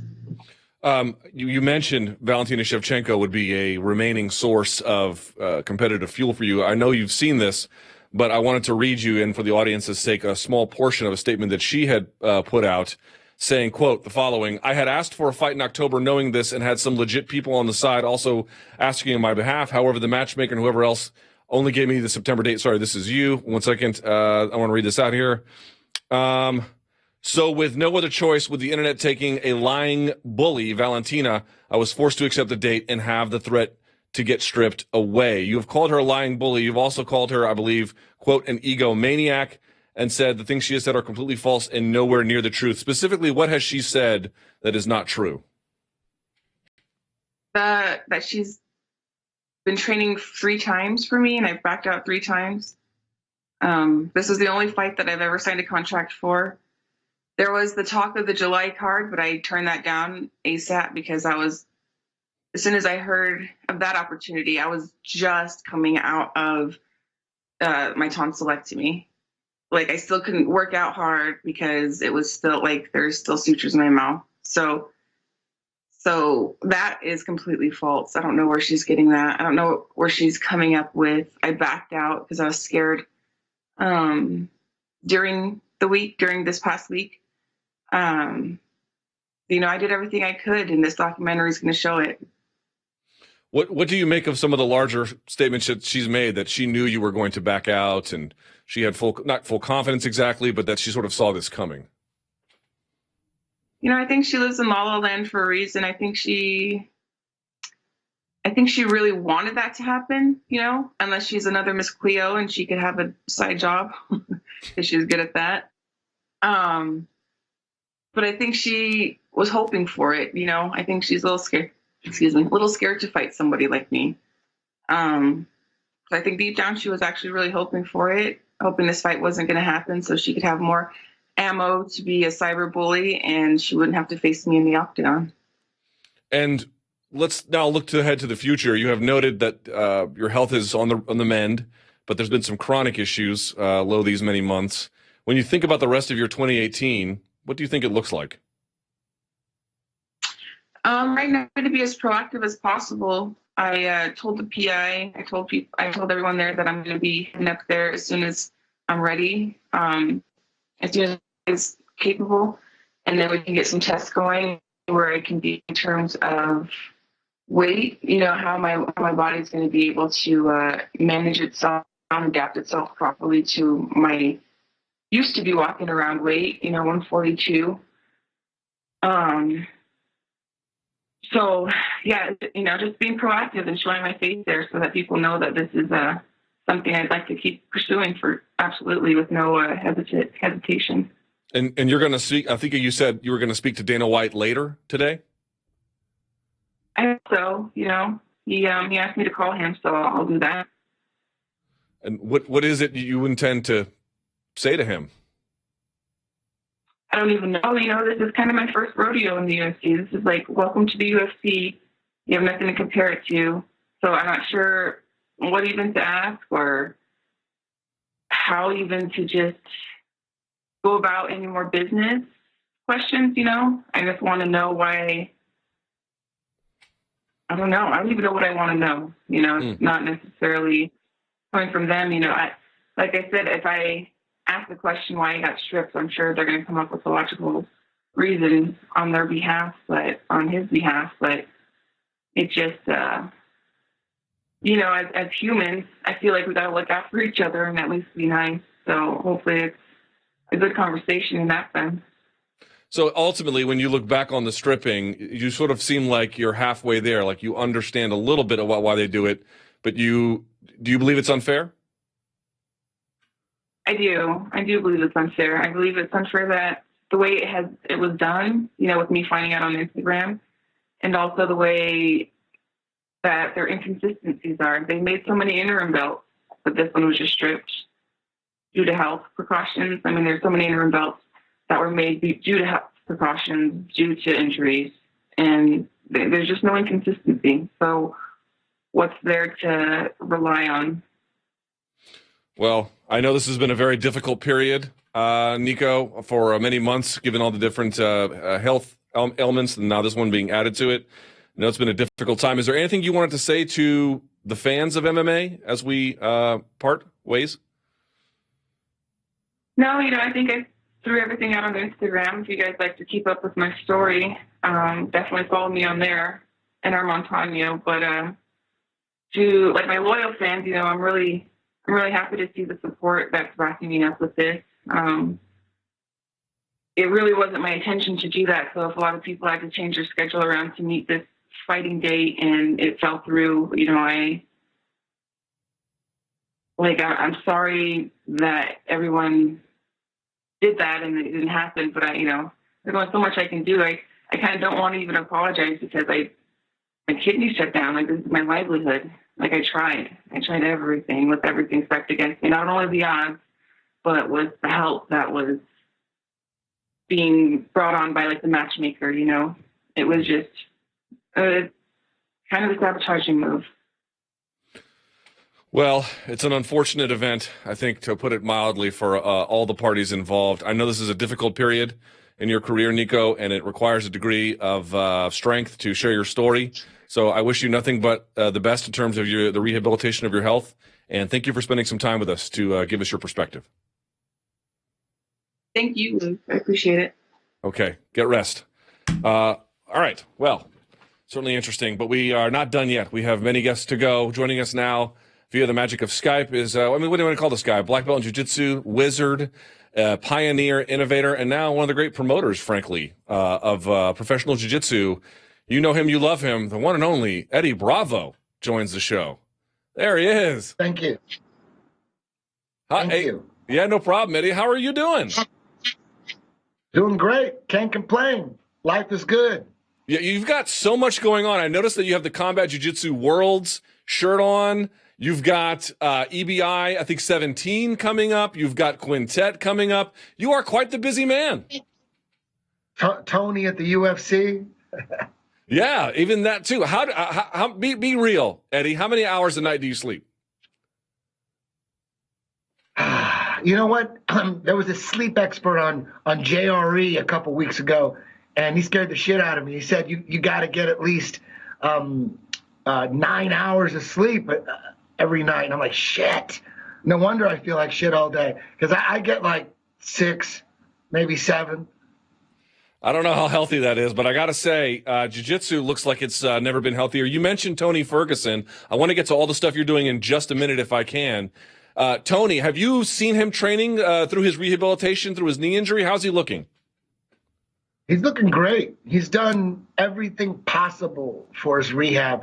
He's got the leg sleeves that are like compression leg sleeves. He's doing the red light therapy. He's got his own gym, and he has like all this recovery equipment, and his work ethic is the craziest of all time. Like, I don't know anybody that could keep up with him. He's a savage, and you know, it's no surprise to me that when he fights in the octagon under those big bright lights and under all that pressure, he never breaks, and his cardio has never been a problem ever. He's a machine. He really is. Now, did you give him his black belt? Yes, I did. Okay. We were talking about that earlier. Have you ever given a black belt to somebody? Not Dean. We had Dean Thomas on the show. As you know, he gave Tyron Woodley his black belt. Have you ever given it to somebody in the cage? As Dean was telling us, it wasn't that submission. He was going to give it to him anyway. But I'm wondering if you've ever done it that way. Yes. Ben Eddy, he was a brown belt when he fought black belt Nick Honstein at EBI. I forget. I get the numbers confused, but it was it was the EBI, the last 145 show, the one that John Calistine won. We had a special combat jiu-jitsu championship match between Ben Eddy and Nick Honstein, and I've been, I was waiting for the right time to give Ben his black belt, and that was the perfect time. Him beating Nick Honstein for the belt. So he won the combat jiu-jitsu, the EBI combat jiu-jitsu bantamweight belt, and he got his black belt in jiu-jitsu as well. So yes, I have done it before. Let's talk about some of the things that are happening inside. We're going to get to this quintet, which of course will be Friday, October 5th. You're a part of that. Also EBI 17 middleweights, as I understand it. That's an all combat jiu-jitsu event. But very quickly, I'm sure you saw Tyron Woodley's Darce choke over Darren Till from Saturday. Your assessment of his submission? It was perfect. Till probably didn't think he would go for a submission. I don't know if we've ever seen Woodley go for a submission in the UFC. If Joe is correct, that was his first submission because Joe talked about it. I don't remember him going for submission, so Till probably didn't think he was actually going to sink it in. But the guy is a high-level wrestler, and most high-level wrestlers, they usually have a high-level Darce in their game because it's basically a three-quarter Nelson, but you just turn it into a choke. So it didn't shock me at all. All right, let's get to some of the things that I would love to pick your brain about. Now, you've got this thing, Quintet, October 5th. It'll be the day before Khabib versus McGregor, which I want to talk to you about as well. But it's going to work like this. It's Team Sakuraba, Team Polaris, Team 10th Planet, that's you, and then of Team Alpha Male. Josh Barnett's going to be a part of it as well. Your team, Gio Martinez, Richie Martinez. I'm going to mispronounce these names, so please, I apologize in advance, Eddie. Is it PJ Barch or Bark? Barch. And then Adam Saknoff, and then Amir Alan. Did I get those? Exactly. Amir Alam with an M. Alam. Yeah. I apologize. I knew I was going to botch one of those, Eddie. Eddie, talk to me about the state of professional jiu-jitsu. I mean, you got Fight to Win Pro out there. EBI is out there doing it. Now you've got Quintet. Like, you have been one of the guys at the forefront of professional jiu-jitsu for a long time. You competed in Metamoris. It seems like the market is as good as it's ever been. Yes, it's as good as it's ever been, but it certainly has a tremendous room, a tremendous amount of room for growth, because it just, financially, all those shows that you mentioned, we're just like breaking even, you know what I mean? So there should be a bigger money fights. There should be, but at this point there isn't. But we're growing. Everybody that's involved right now in the promotion of these events is doing it as a passion project, because ain't nobody making real, significant money. No jiu-jitsu event has survived yet. I mean, most like Metamoris went down. EBI is still around, but we're basically just trying to survive, and so yes, the sport is bigger than it's ever been, but there's a long ways to go if we're all going to survive. So make the argument for me if you can, because some might say, well, part of the reason why jiu-jitsu, professional jiu-jitsu is sort of fly by night is because at the end of the day, it wasn't designed to be a spectator sport. Maybe you can make it that way, but it's not so easy. To that, you would say what? That's perfect, man. That really is. Because all we've had before when it comes to competitive jiu-jitsu is the points format.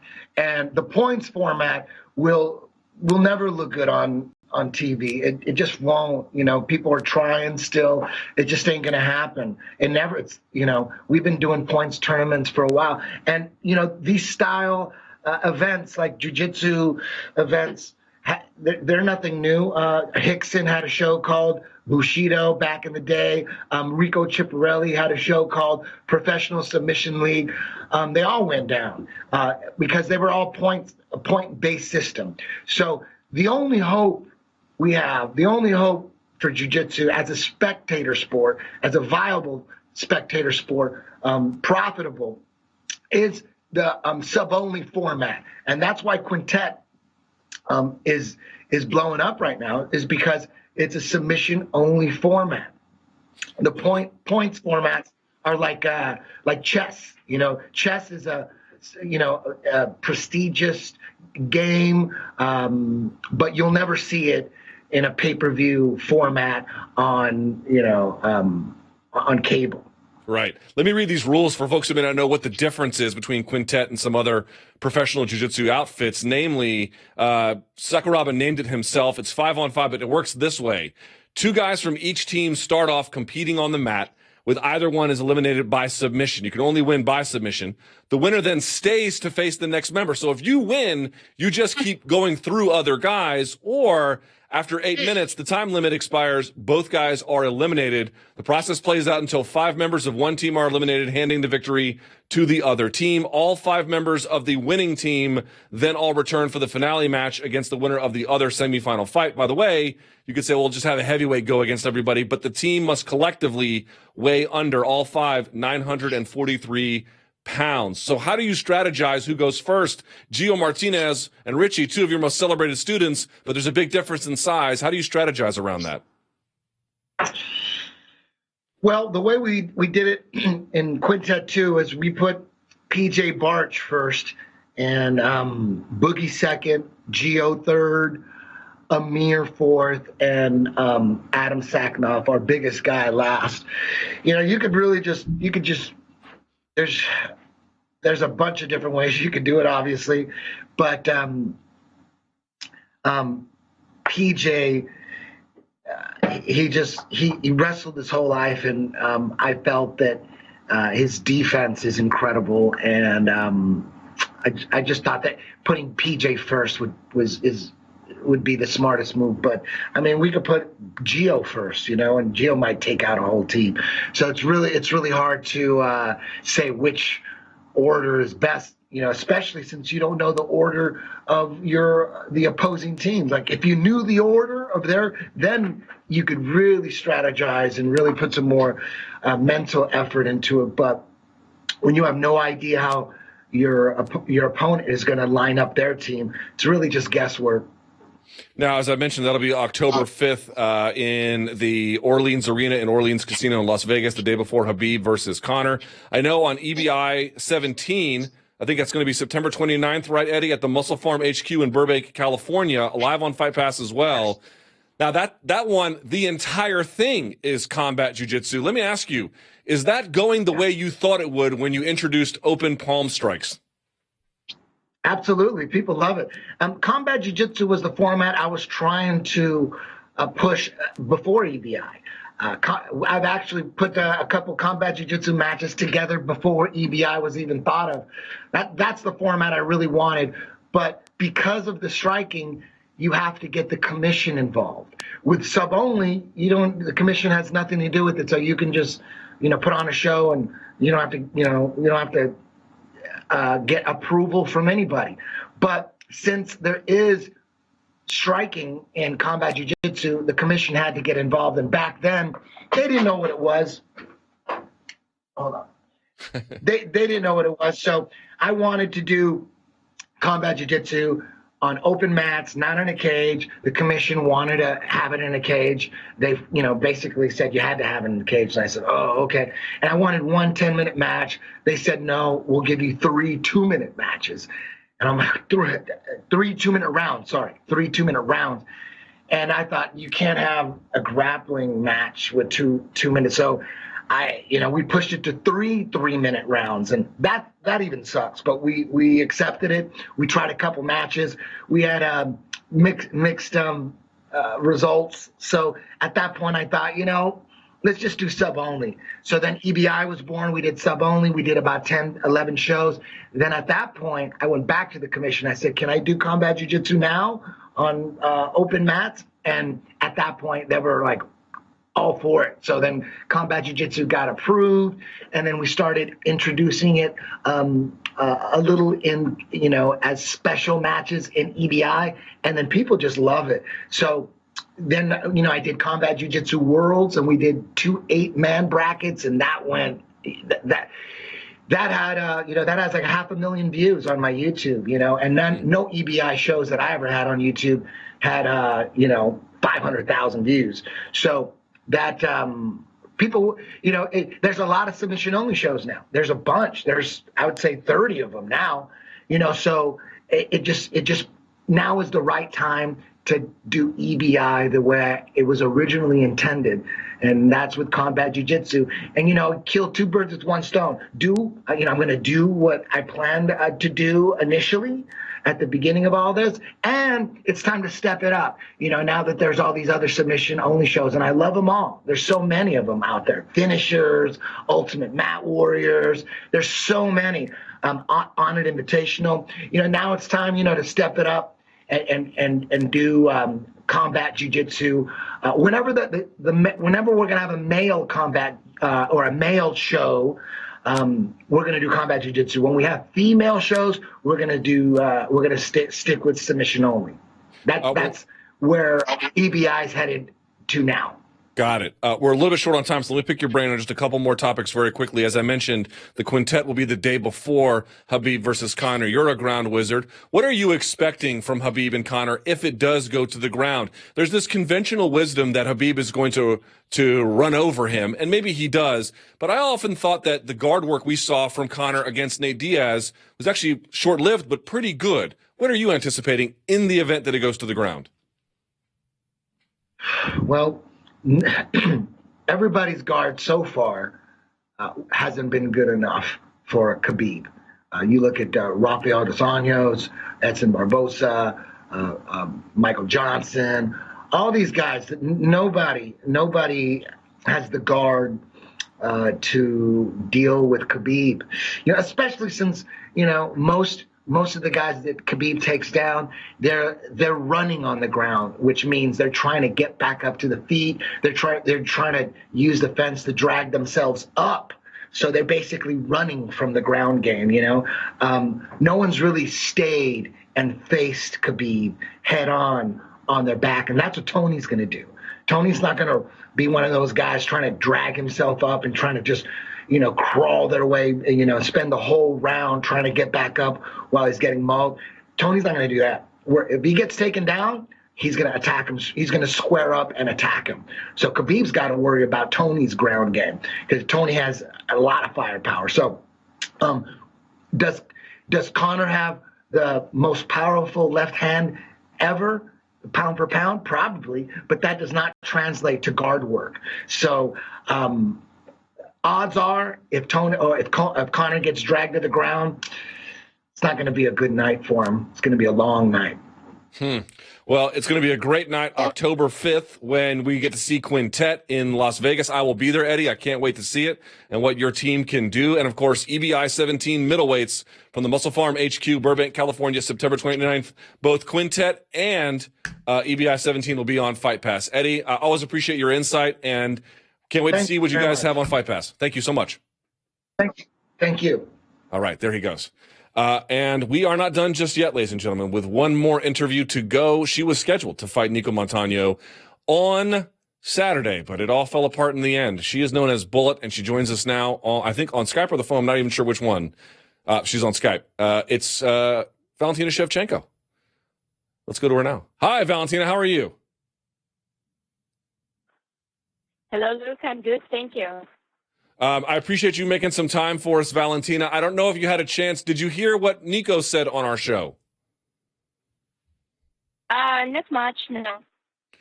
Well, there's a few things I want to get to with that. I just wanted to ask if you had heard, but let's backtrack a bit. How are you feeling? You are, I believe, the first fighter in UFC history that within 24 hours of a title fight, you have twice had an opponent fall out. How are you feeling? For now, feeling much better. Yeah, it was very frustrating for me to hear this notice on Friday morning. But now I'm very focused on my next step, and I just can't wait when UFC will come back with a new name, new opponent for me, so I can start my preparation again for this fight for the title. How did you find out that Nicco was not going to be able to weigh in? So in the morning, I had the last part of my weight cut. I had 1 pound to lose, and I did morning training. I sweat a little bit, and before I was ready to go for official weighing. My manager Roger, he came to our room and said this news. So he said that looks like it will be canceled, and I was like, no way, it's happening again. How frustrated were you? Of course, it's totally not what I wanted. I wanted to fight. I wanted to finally to have this belt in my hands and just perform, to show everything from me that I was prepared for, to show my skills, to show my technique, to show everything. And first that I had in my mind, it was like replacement. We have to find any replacement, or is it like 100%? And I was, for the evening of the same day, of Friday, I was not totally relaxed that it's done. I was hoping that it's still there is a still possibility to find any replacement for make the fight happen. Now, did the UFC offer any names as potential replacements? I know that they was contacting with top 5 athletes from my weight class, flyweight, and unfortunately it was not enough time to make them wait for this fight. So I know that they was trying to do everything their best to make it happen anyway. I don't know if you heard, Jessica Andrade, who fought in the co-main event, she said that she would have been willing to take the fight. At any point, did you hear about this? Already after when when the things was a little bit more calm, I heard something that it was one of the possibilities, but I heard as well that she was one of the first one who checked in with commission, and that's why they didn't allow it, because she was too light for this fight. Oh, right, 'cause she's a natural strawweight. This, of course, will be a flyweight title fight. All right, I am told that the UFC gave you at least some money. Is that true? Yes, my manager there was speaking there, contacting with UFC, so I never was worried about this part, because I know exactly UFC taking care of all their athletes, and this is part that I'm not worried at all. Did they pay you your full purse? Like, if you had won, did you make the same amount as if you would have won? I'm sorry, can you repeat, please? In other words, in terms of how much they paid you, was it the same amount as if, let's say, you had fought and won? This question is like, I didn't follow up with this one, so I know that they will cover everything, so I didn't follow up with like, make the payment right now. This is not what I'm worried about. I know that if they are saying their words, they will continue with their words and do everything what they are saying. So I'm more like worried, not worried, but I'm more excited and more waiting for the name. This is for me more important, the name. Yeah, let's talk about the name. Opponent. Fair enough. Let's talk about the name. What card are you looking to get on first? Do you think you could get UFC 230? For me, sooner is better. I'm a fighter, my initial purpose is to fight. Of course, everything is important to like answer the media, to speak, build, create, like everything that we are doing before the fight. But what is our initial purpose? It's a fight. And of course, I want to fight sooner. I'm ready right now. I'm in good shape, so I prepared. I'm still motivated. I didn't lose nothing that I had like a few days before. So this is what I know that you see now. In these days, maybe hopefully this week they will come back with some maybe exact dates and maybe with some names, exact names. So I just wait, and I know that they want to do it before the end of the year, but maybe, I don't know, November. For me, it will be good like right tomorrow, but let's wait for what they have on their minds. A lot of people have said, oh, what a great opportunity to get you in an MMA context, because I know you guys have fought in Muay Thai, and I'm sure you've heard this from other interviewers about fighting Joanna Jędrzejczyk. Now, I'm going to guess that your answer to a potential fight with her is a very strong yes. Yes, why not? Because like my response every time it was, and now it's the same. We have our history with Joanna already in MMA, and now we have opportunity to start to create our history in MMA, mixed martial arts, under UFC rules. Why not? Do you know if the UFC is interested in that? I don't know yet because I still didn't speak with them about names. I don't know nothing yet about opponent. But for me, doesn't matter who. I'm ready for anyone, and I really want to fight with a fighter, with opponent who wants to fight, who will be able to complete and do everything professional. And I would be very happy to have more professionals to face me. Yes, because in this case, I won't be worried about having these problems to having someone pull out in the last minute. So you mentioned that you were supposed to fight, of course, Nicco Montaño. We spoke to her earlier, but as you may have seen, I think on Saturday night, Sunday morning, she put out a statement on Instagram. I want to read just a part of it. Quote, this is her talking. Quote, this was the only time I signed a contract. So the statements that this egomaniac, she says has said are completely false and nowhere near the truth. Her idea of reality is so far-fetched.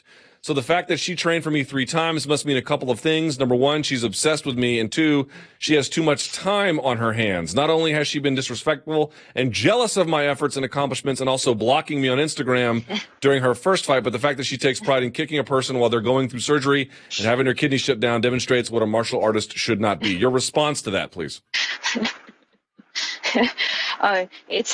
It's make me laugh so hard. So it's the most funny post I ever heard in all my life. So now she has all the time to speak. So now she can post everything that she wants, everything that she wants to create, like to invent everything. But her action showing the same. She had enough time to prepare for the fight.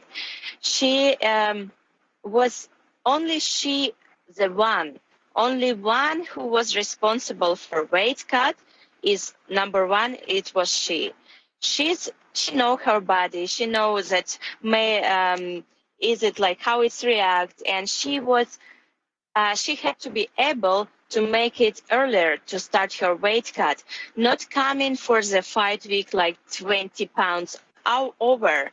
It's crazy one. Even for the boys, they're cutting much more than girls. It's crazy to come like 20 pounds over for the fight week. You have to start your diet earlier. You be professional. You have to be responsible about what you have in your hands. But this is like total irresponsibility, a total unprofessional things from her. And now like complain about everything, making fault, saying that everybody has fault, that she now like she get what she deserved, and actually in fact, and now complaining about everything. But how I say, what's the first purpose of the fighter? Why she was signing for UFC? To fight, to make fight happen, to make responsible, to be healthy for the fight, to do her main job. Did she did it? No. Did she do her main job? Did she fought? Did she fight with me? No, she didn't do it. So what was she now talking about? She now can speak whatever. She can have all her health issues to fix, and she will have all time in the world to fix it. And I don't know how much time she has to have to come back and feel her comfortable to walk in the lighter weight. I don't know, 1 year, 2 years, 3 years. And she was hoping to hold the belt all this time. No, things not happen like this in this world. This is high league sport.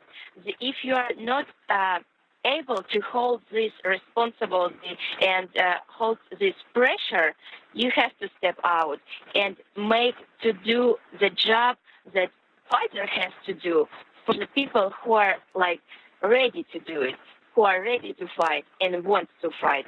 This is only one answer, but action is action. Speaking is speaking. When you are speaking good, it's okay. But your action, you have to follow your words if you want to show that you are a real fighter. She has said that the reason she accepted the fight in September was because she more or less felt that if she didn't take it in September, that they might have taken her title away, and she wanted it in October or November, and that's why she couldn't make weight properly. Do you accept that as a reasonable explanation? Of course not. Of course not, because when we just started to speak about possible fight, first that came from their training camp from her team that she maybe will be ready for the fight in May, early June. Then UFC sent me contract for July 28th, and I signed my part, and we was waiting when she will sign it. And she is the first one who started to speak about July 7th, having this contract for July 28th. She started to speak about fighting in International Fight Week. So, and she is who's the one offer this September date. And I said, okay, September, you want September? Let's do September. I can wait. I was waiting for so many months. I can wait 1 month more. So this is things how it was really happened. Now she can invent whatever she wants. And she will do it because she don't have nothing to do now. She don't have a fight. She don't have to fight me. She don't have to face me in the octagon. Now she will speak much more than she did. Lastly, let's say you win the title in your next fight, which I think is probably likely. And let's say Nicco works her way up as a contender next year or something like that. Would you be willing to face her at some point down the line if she ends up being the number one contender, or do you not trust her to make it to fight date? She will have to deserve the right to fight for the title now. She has to fight. She has to prove that she's come back and she's really deserve it. And she has to prove it. She has to face the real big names. She has to face she has to test herself now because she gets UFC belt very soon, and two, it was very easy for her. She was receiving and she just cannot appreciate it enough. That's why she was so irresponsible about her weight cut. Maybe this is the fact that why she's acting like she's acting. But of course, in the future, doesn't matter what fight, she will have to prove that she is a fighter and she is not just a speaker. Well, I am sorry that this has happened to you not once but twice, but you seem like you're in good spirits. I hope that they are able to find an opponent and a card for you very soon, because I know that everyone wanted to see that fight and they want to see you get an opportunity to fight for that title. Valentina, thank you so much for your time, and we look forward to seeing you fight this year. Thank you very much. And I want to say for all fans who are supporting me, who are wanted to see me fight, who was coming for this fight, and I know a lot of people, they were coming because I received and I took pictures after the fight, and everybody was saying like we was hoping to watch this fight happen. So I just want to say him, thank you very much for your support. I really appreciate it. So it doesn't matter that things didn't happen our way this time, but I'm very focused and I'm in very good shape and a very good mood for the next fight. And I hope we will have some good news for you guys. And next fight, and it will be with real person who wants to fight, and we will finally fight and make this fight very excited, very beautiful, very expected, and we will show who we are, and I will show that I will show what I have to show, everything that I know from martial arts, and finally the good fight and the good spirit. We are looking forward to it. Thank you so much for your time, Valentina. Take care. Thank you very much. Have a good day, too. Bye. You too. All right. There she is. Let us go back to my my little Colombian friend in the back, Danny Segura. Let's throw him up on the screen here if we can. Let's see. There he is. All right, Danny. We just did about a gazillion interviews. Yep. I wasn't sure if they were all going to happen, but they did. Yeah, they did. They did. So good work back there. Very quickly, we still have to get to the tweets. Are there any other calls that we missed as a matter of record keeping? We missed. We got plenty to go.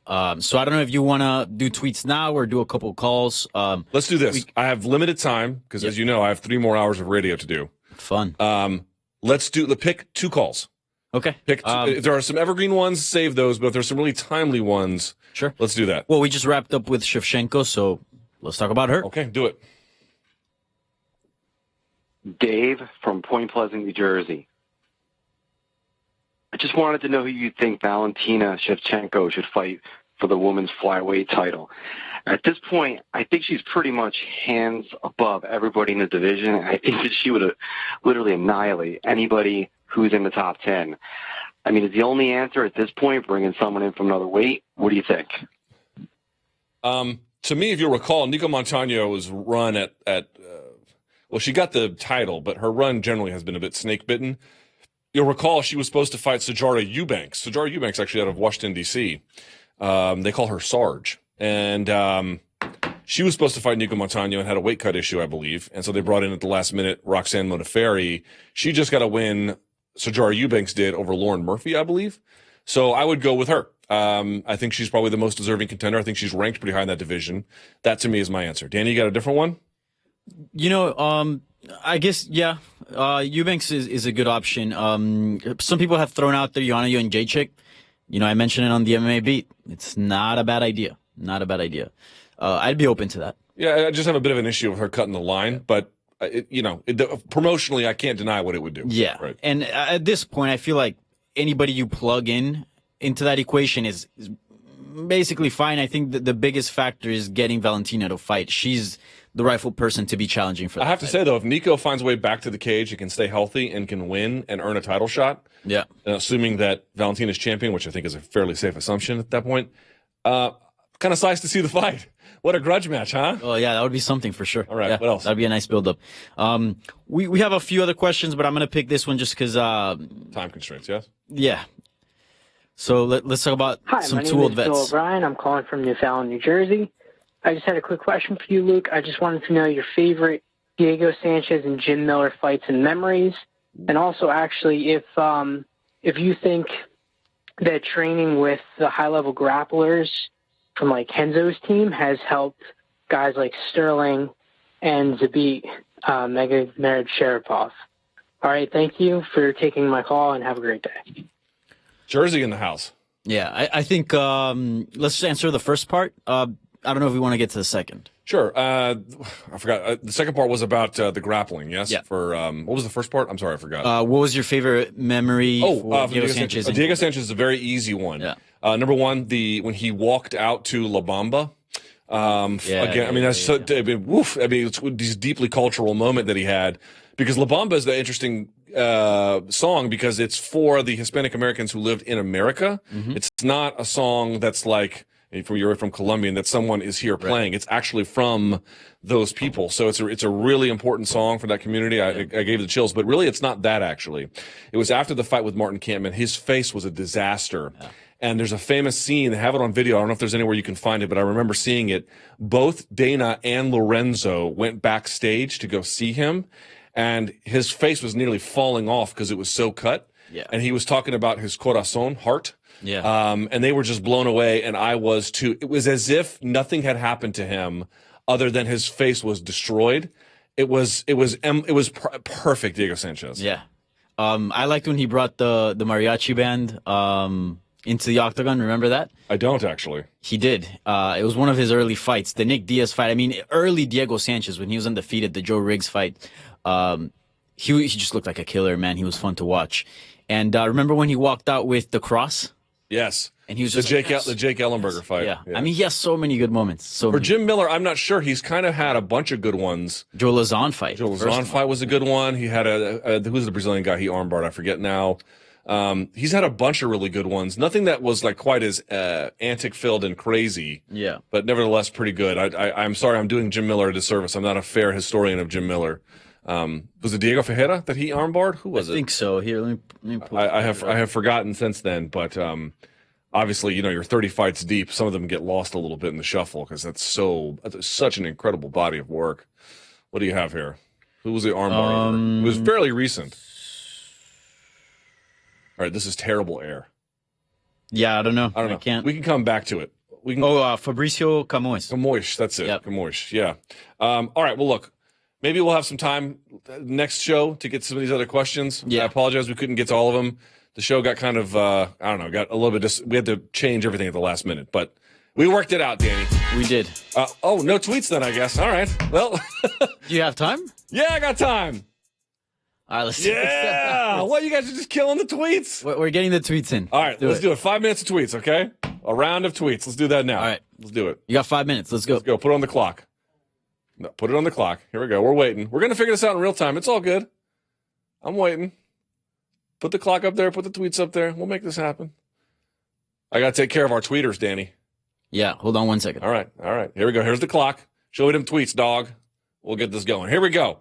Hope you had a great time on vacation. I'm happy you are back, and I look forward to the MMA on the MMA Beat. Well, thank you, Buretic Josip. Is that a real name? I don't know, but I have to say I appreciate everyone's patience on my vacation, and I'm back and ready to rock next. Okay, why no comments from Dana after UFC 228? No summary at presser, and not even the customary backstage interview with Olivi for FS1 or for the UFC channel, but for that matter. Seems ridiculous, but any chance this is related to his relationship with Tyron Woodley? As we discussed previously, I have no idea. I don't know why he didn't make it. Maybe there's a really good explanation, in which case, it's, as I mentioned before, it's just unfortunate that he couldn't be there. But I think you heard what Dean Thomas had to say.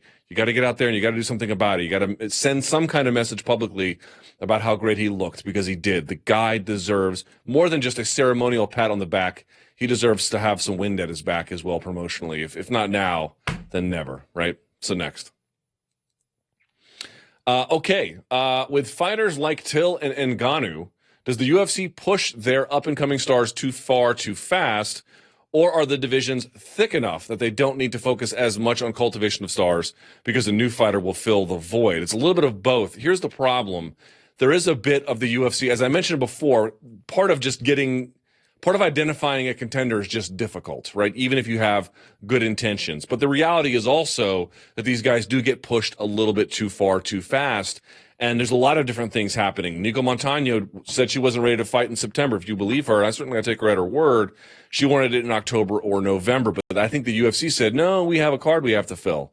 Remember, they wanted to do Colby Covington versus Tyron Woodley. And thank God Tyron Woodley won, because they still can. But because he wasn't ready, they just went ahead and made the Till fight. You're noticing that the fighters who can accommodate their schedule, they're getting preferential treatment in terms of booking, but I don't know if that's ultimately good for them in the end. In the end, what they need is that appropriate amount of maturation to get their skill sets in order and to get the right next fight as they develop. And I think if you have to constantly fill a calendar full of shows, getting that properly manicured is going to be difficult. Next. I've seen a lot of people describe Till's loss as embarrassing. Considering the improvements fighters such as Whitaker made when they moved up, how do you see Till's future playing out? Thanks. Yeah, he's 25 years old. And look, it wasn't a great showing. I don't think it was a disaster or embarrassing. I wouldn't say that either, but it was not a great showing, right? You only landed 2 punches. And in the end, I don't think even he would look back and say it was a good showing for him. It wasn't. It was not a good showing. But it would be super, super foolish to suggest that that is the utmost limit of his ability. It would be super foolish to say even in his next fight he wouldn't show dramatic improvement. It would be super foolish to say he couldn't be a title contender. Look, you got to call balls and strikes. Was that a good performance? It was not a good performance. And I don't think that's any big secret, and I don't think that's being unfair. It's being fair. It just wasn't great. It wasn't great. But it wasn't a disaster. He did take some big shots, but he didn't take anything so substantial. He didn't tear an ACL. He didn't break an arm. He can get back out there, get a few stitches, take a little bit of time to figure out what he needs to do right the next time, and get back out there and do it. He's got plenty of time to get better. He is probably going to go up to middleweight, where it's his division where I think he can grow the right way. He will be okay. It's fine. And it's only embarrassing in the sense that I know he probably fell well short of his own expectations and maybe some other people's as well. But look, you make yourself vulnerable to the world, and sometimes good things happen, sometimes bad things happen. But it's all about writing that next chapter. Next. Thoughts on Eric Silva signing with Bellator and him being an alternate in the welterweight tournament? Don't have a whole lot to say other than it makes sense for Bellator. They want to make a bigger splash into Brazil.